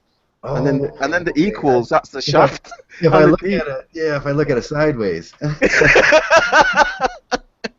You see, I've never seen a penis sideways.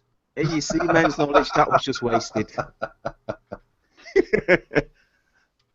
Okay, that was taking it too far. We're gonna regret that. I'd say stretched. I'd stretch that one. Yeah. Oh fuck it! That's what the Throwdown 2 is about. Just letting loose. Yeah. We apologize for anyone we've offended. Yeah. We apologize. I was gonna start doing TD2. You think that's better? I don't know what that is. TD2. Yeah, Throwdown 2. Throwdown. I was gonna start using the letters because letters are just cooler on YouTube. Yeah, it's a TD2. I don't know. TD1, TD2, that could work. Anybody any comments in the chat room for that? Well, if I didn't know what you meant by that, how was anyone else gonna know? So I shouldn't do it. Like TDX too. Well, it's got to have an X in it too. It's got to have an X, or else it's not like it's not. Okay, listen up. People are going to be asking Joe. Okay. They're going to be thinking, have you left Mgtow because you've removed Mgtow from your name? Isn't that what you're thinking? That you guys in the chat, isn't that what you're thinking? What are you saying? But people might be asking that. Yeah. That's how it starts. No, I was kind of protecting myself because the guys were making those videos. There was, as soon as that blows over, I'll put the Mgtow back in. But and everybody knows I'm a Mgtow. Who the fuck doesn't know I'm a misogynist? Jesus. Proud, happy misogynist. I'm a happy misogynist, and I took that off in case that event that we just seen. With the pedophilia, because I don't want to be attached to that. Oh, that's always a danger. I mean, people are going to be. I mean, when Mgtow gets credibility and when Mgtow starts to grow, and I was thinking about that real hard because that's what what's her name, Alyssa Myers, did to YouTube. When she wanted to remove all the sports, all she had to do is use that one silver bullet, say there was pedophilias, and the whole public went, okay, all these sports guys, and then they closed down the sports pages on Yahoo. It's not just the one guy that did it. It's the million guys there that have to take, and you can't say in public, well, I was on a Yahoo Sports pages, and then they'll go, well, are you a pedophile? It's quite sad because when there's a case like that, it's like they tarnish all men with it, don't they? I mean, men are so easily, I mean, they're the scapegoats of everything these days. Oh, yeah, I worry about it, especially Mgtow, because they want us bad. They want us to go away. And if they ever use that silver bullet, and one of these guys do get, unfortunately, Hannibal the Victor 13 was a pedophile. And it didn't end social justice warriors, but you know, they don't carry the same stigma that a Mgtow would carry. If we ever got hit with that, one of these guys got. That's a sticky situation you're talking about. I mean, if one of the renowned Mgtow channels got publicly shown to be a deviant, a sexual deviant somehow, or look what they did to that kid. Something. The kid that with the mass murder in California, he just started shooting. What was his name? And they connected him to an MRA page, and all of a sudden, all the press was saying he's an MRA. Elliot Rogers. Elliot Rogers, yeah, they tried to do it once before, you know. And Elliot Rogers wasn't even an MRA. He was just talking. He was just subscribed to one obscure MRA. It's a danger, and I mean, I know Messenger, he's trying to tackle it. I mean, anybody that watched Messenger's last video, that's basically what he's saying. He said, why am I the only one that's speaking out against it? You know, I can appreciate it because, I mean, I know as well as any other man how easy it is to get falsely accused, but it's a very, very difficult one. And I'm challenging any Mgtow or MRA channel to tackle this one, but how do you avoid this? Yeah, I think we just have to talk about it and bring it out like we do with everything Mgtow does. We have to, you know, get the courage to talk about it and say, hey, if there 1%, 0.01 or 0.1% of society are pedophiles. And we're going to have one eventually, but that doesn't mean all Mgtows are pedophiles. It's a false equivocation. It's A to B logic, and then when you go, all taxi cabs are yellow. Are all cars taxi cabs that are yellow? No. Further the meme. Well, I'll just sit back and allow you three to discuss this issue. Yeah. The problem is, you know, if you want to talk about it, then they'll call you a pedophile. It's like no. The thing is, the problem with groupthink is, and this guilt by association, is that we are a society that says, oh, if we've seen a few of them, then if we've seen a few of them do this, then all of them must be like this. And this is the problem with racism, with any type of phobia. With any people, it's like once you've been treated a certain way, or once you've seen a few people of a certain group act a certain way, you'll associate all that group with them. You associate the whole group with it, yeah. And we need to get away from this. You know, we need to get away from this guilt by association. You know, I mean, we as men need to be intelligent enough to know the difference between what an ideology teaches and what a person does. We need to know the difference. I mean, nowhere in Mgtow do we talk about how you should have sex or your sexual preferences at all. And then for them to say, oh, you know, all Mgtow men are pedophiles or gays or any type of a sexual thing. The fact that we don't talk about sex is completely unjust. Yeah, that's what I always said. We take the asexual stance in here, and if every Mgtow, just whether it be true or not, you just take the asexual stance, and then they can't say that about us. And it doesn't matter what your real life. You just got a character here on YouTube. It's just a cognomen. Just take the asexual X stance, put the X in front of your name, or X. I'm an asexual, and if anybody tries to bring up sexuality and stuff like that, you just say, well, that's diverting the topic. We don't talk about them things, and it takes away all that blue pill garbage that they can throw at us. The gay thing, the pedophile thing. You guys are just butthurt. You know, no, it doesn't matter as soon as you take that stance. Well, that's settled then. If Sandman's listening, if Sandman can make a video about that, we can leave that with him. Okay, yeah. Leave Sandman to deal with that. I'm sure he'll chop it up real good. I'm sure he'll do that subject justice. Yeah, no matter what I say, Sandman takes the opposite stance on it, you know. I don't know. Yeah, he'll be like, we should all just call ourselves pedophiles, and then it'll be over. Yeah, and I'm with you, Howard. There. You know, anything, any sexual issues, I don't think has to do with Mgtow whatsoever. Yeah, we're not trying to. Nothing to do with it. We're not trying to do with it, anybody's sexuality or anyone's.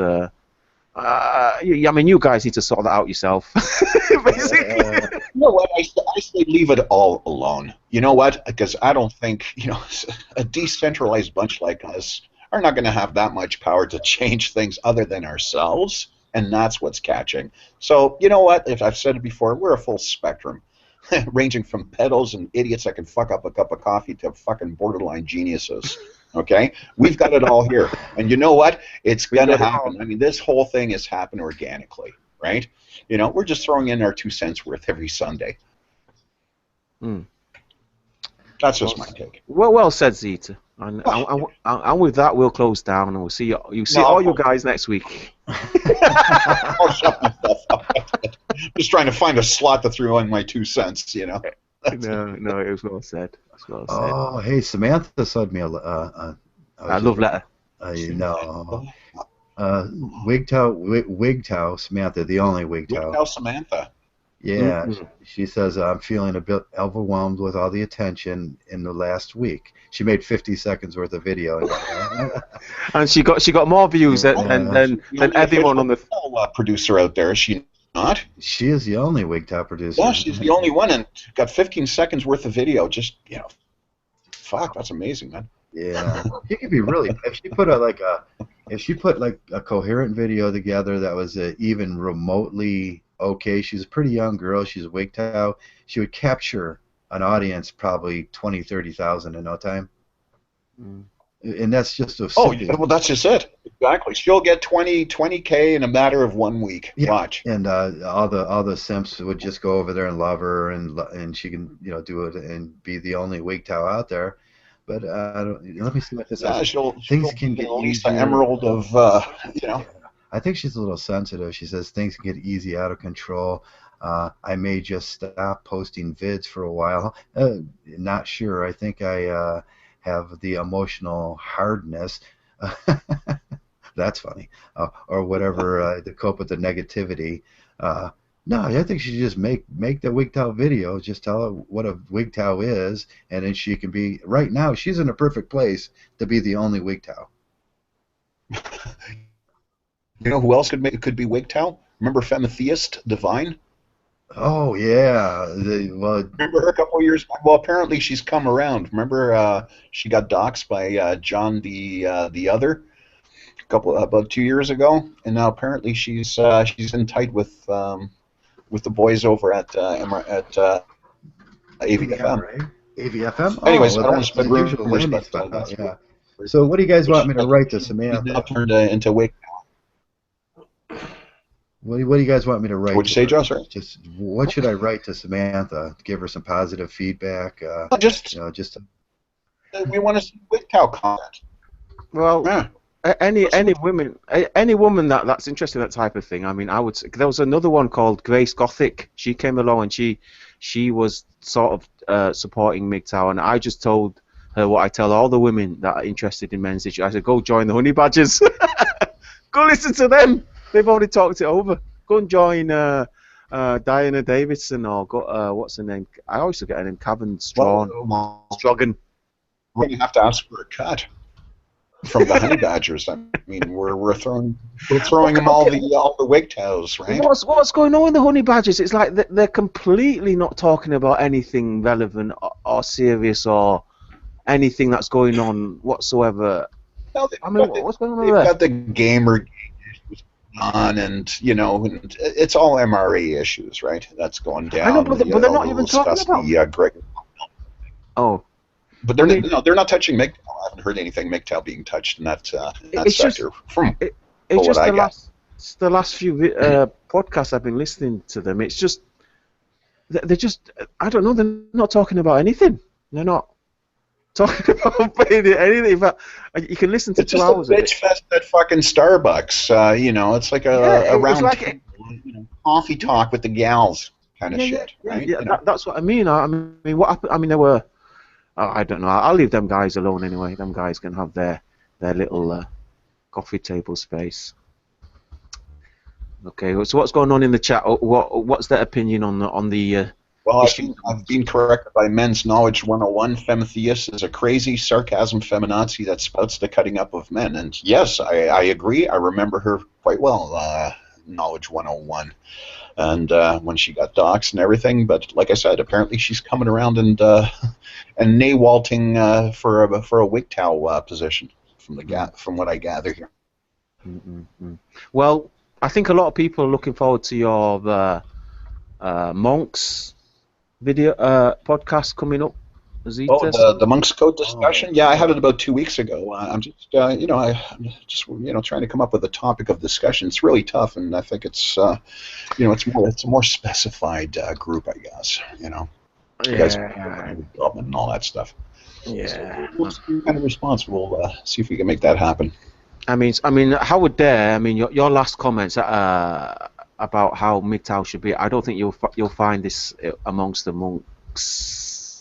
I think maybe you should more focus on who you invite in Zeta rather than the topics. I mean, that's what. Yeah, you're right, Shining. It's a more, it's a more specialized group of people. You know, and you know, if we're going to hold that, I think I definitely don't want any trolls in there. Just somebody to kick them out, boot them out, because I think the can get a little bit more intense and a little bit more focused. I think that's the purpose of. I mean, if you get in the right panel, you don't have to think about a topic. I think the discussion will just flow. Exactly. Shining, you stole the words right out of my. That's exactly what I was thinking. And yeah, I mean, the discussion happens organically. Guys understand exactly what kind of a discussion and who the group is, and yeah, it just happens organically. So that's a really good point that I thought about. Thank you. Okay, well, who would be your ideal panelist? Well, yourself, Joe, definitely Messenger. Could use another two guys, you know, as well.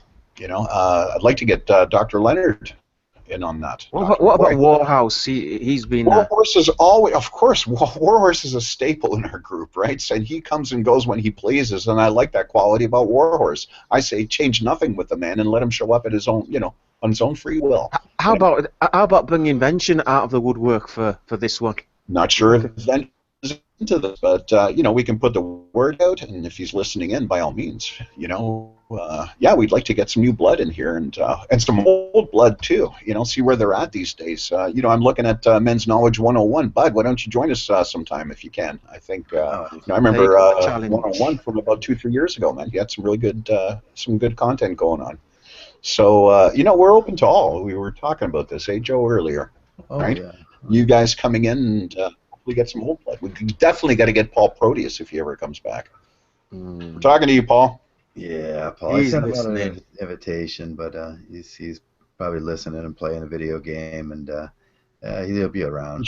He'll be around again. Yeah, watch him come into chat now. You fuckers! Leave me the fuck alone. Yeah. So, a couple of guys have been asking about another 12-hour, 24-hour one. It's like, ooh, that's. Oh, yeah, I heard that too. I heard that too, man. Somebody was saying hold another 12 hours. We just have a 12 or a 24-hour. I think 24 hours is probably the best. Yeah. You know, next year, guys, New Year. New Year, we'll have one. We gotta get a white. New Year and Christmas, we'll do one. Yeah, we'd have to have Byrne, Howard Dare, Steve Hoka. Steve Hoka, a couple of guys. And Betty. Good guys to have, and Betty. Hey, now that would be a good panel. Howard Dare and Steve Hoka. Oh, I'd like to see it. Yeah. Yeah, that would definitely go over. Who else came on? I think Black Gnostic turned up for the New Year one. Yeah. Yeah, Black Gnostic was away for a couple of weeks. He's just been coming back. He's just been showing face, you know. And Men's Knowledge said, I'll join. You want to join now, Men's Knowledge?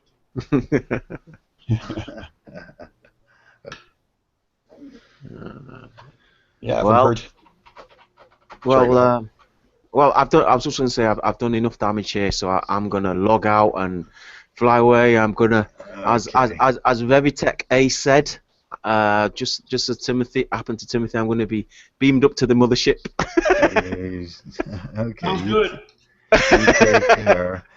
And, Yeah, I think we're gonna close this out. It's been too long. We've been here too long. It's been long, yes. Hours today, 3. Yeah. As soon as I figure out how to put commercials in these things, so we can take a break, we'll start doing the 4 hours and 4 hours back to back. Oh, just watch Heartburn's break that he took. He put on a tune by Mountain.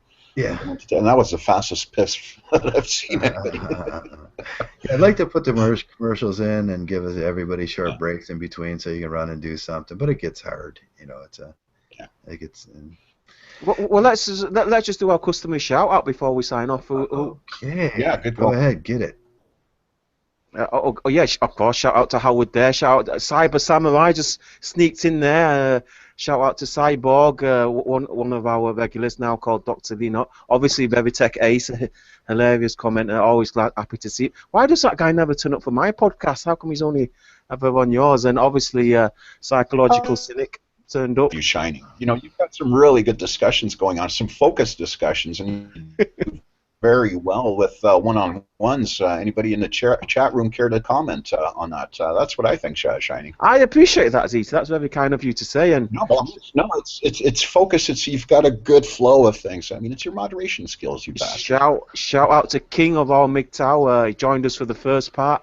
Was here for the second part. What a trooper. Mgtow survivalist, of course. Eric, the Norwegian Wingard. Okay.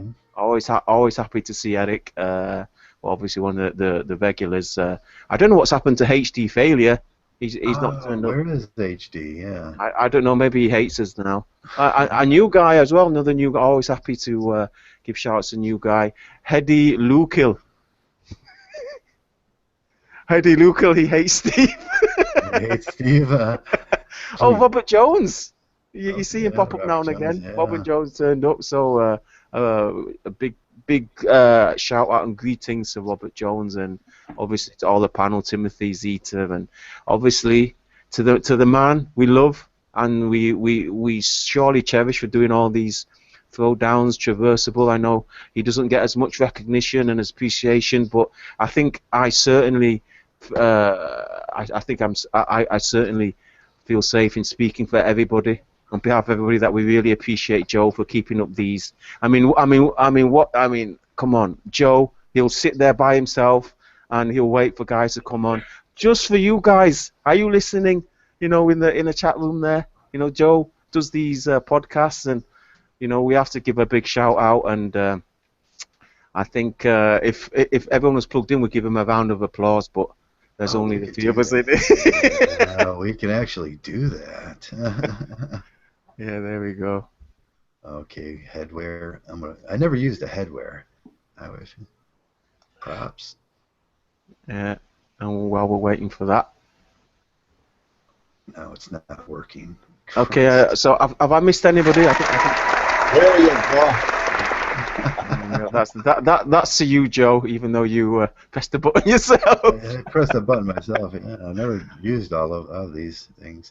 Okay, have I missed anybody out? I think. Where was Heartburn today? Come on, Heartburn. Yeah, he was silent. Good chirp. Yeah. Okay, that's my piece. Any of you guys want to say something? I'm done now. I just want to say something in Dutch to my good friend Eric Weingard.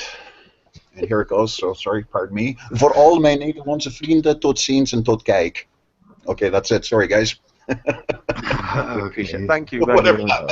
Well, how about Timothy, our new guest for today? Yeah, all I want to say is this went pretty long, and I'm not ready for this kind of a commitment in the future. So, we keep around like 2 hours or something. That'd be great. Okay, I got shit that's got to get done. Yeah, we usually keep them around 2, but we just kept jabbering and. Yeah. Well, it keeps men out of trouble. keeps men occupied. Oh, can you imagine if all these guys were out on the street right now? Oh, they'll be doing all sorts of mischief, setting fire to cats, Oh my goodness. stabbing tires, jumping on people's property. Okay, and with that, I think I will close it out now. And thanks for all the guests who came in. Thanks for all the regular viewers. And Mgtow can be a special place if we make it a special place. It can be a good, honest, and decent place for men to go and just be men and not have to worry about the outside world for a little bit and just unwind and relax. Thanks a lot for everybody for coming in today. And with that, I'm going to close out this podcast. And thanks a lot, man.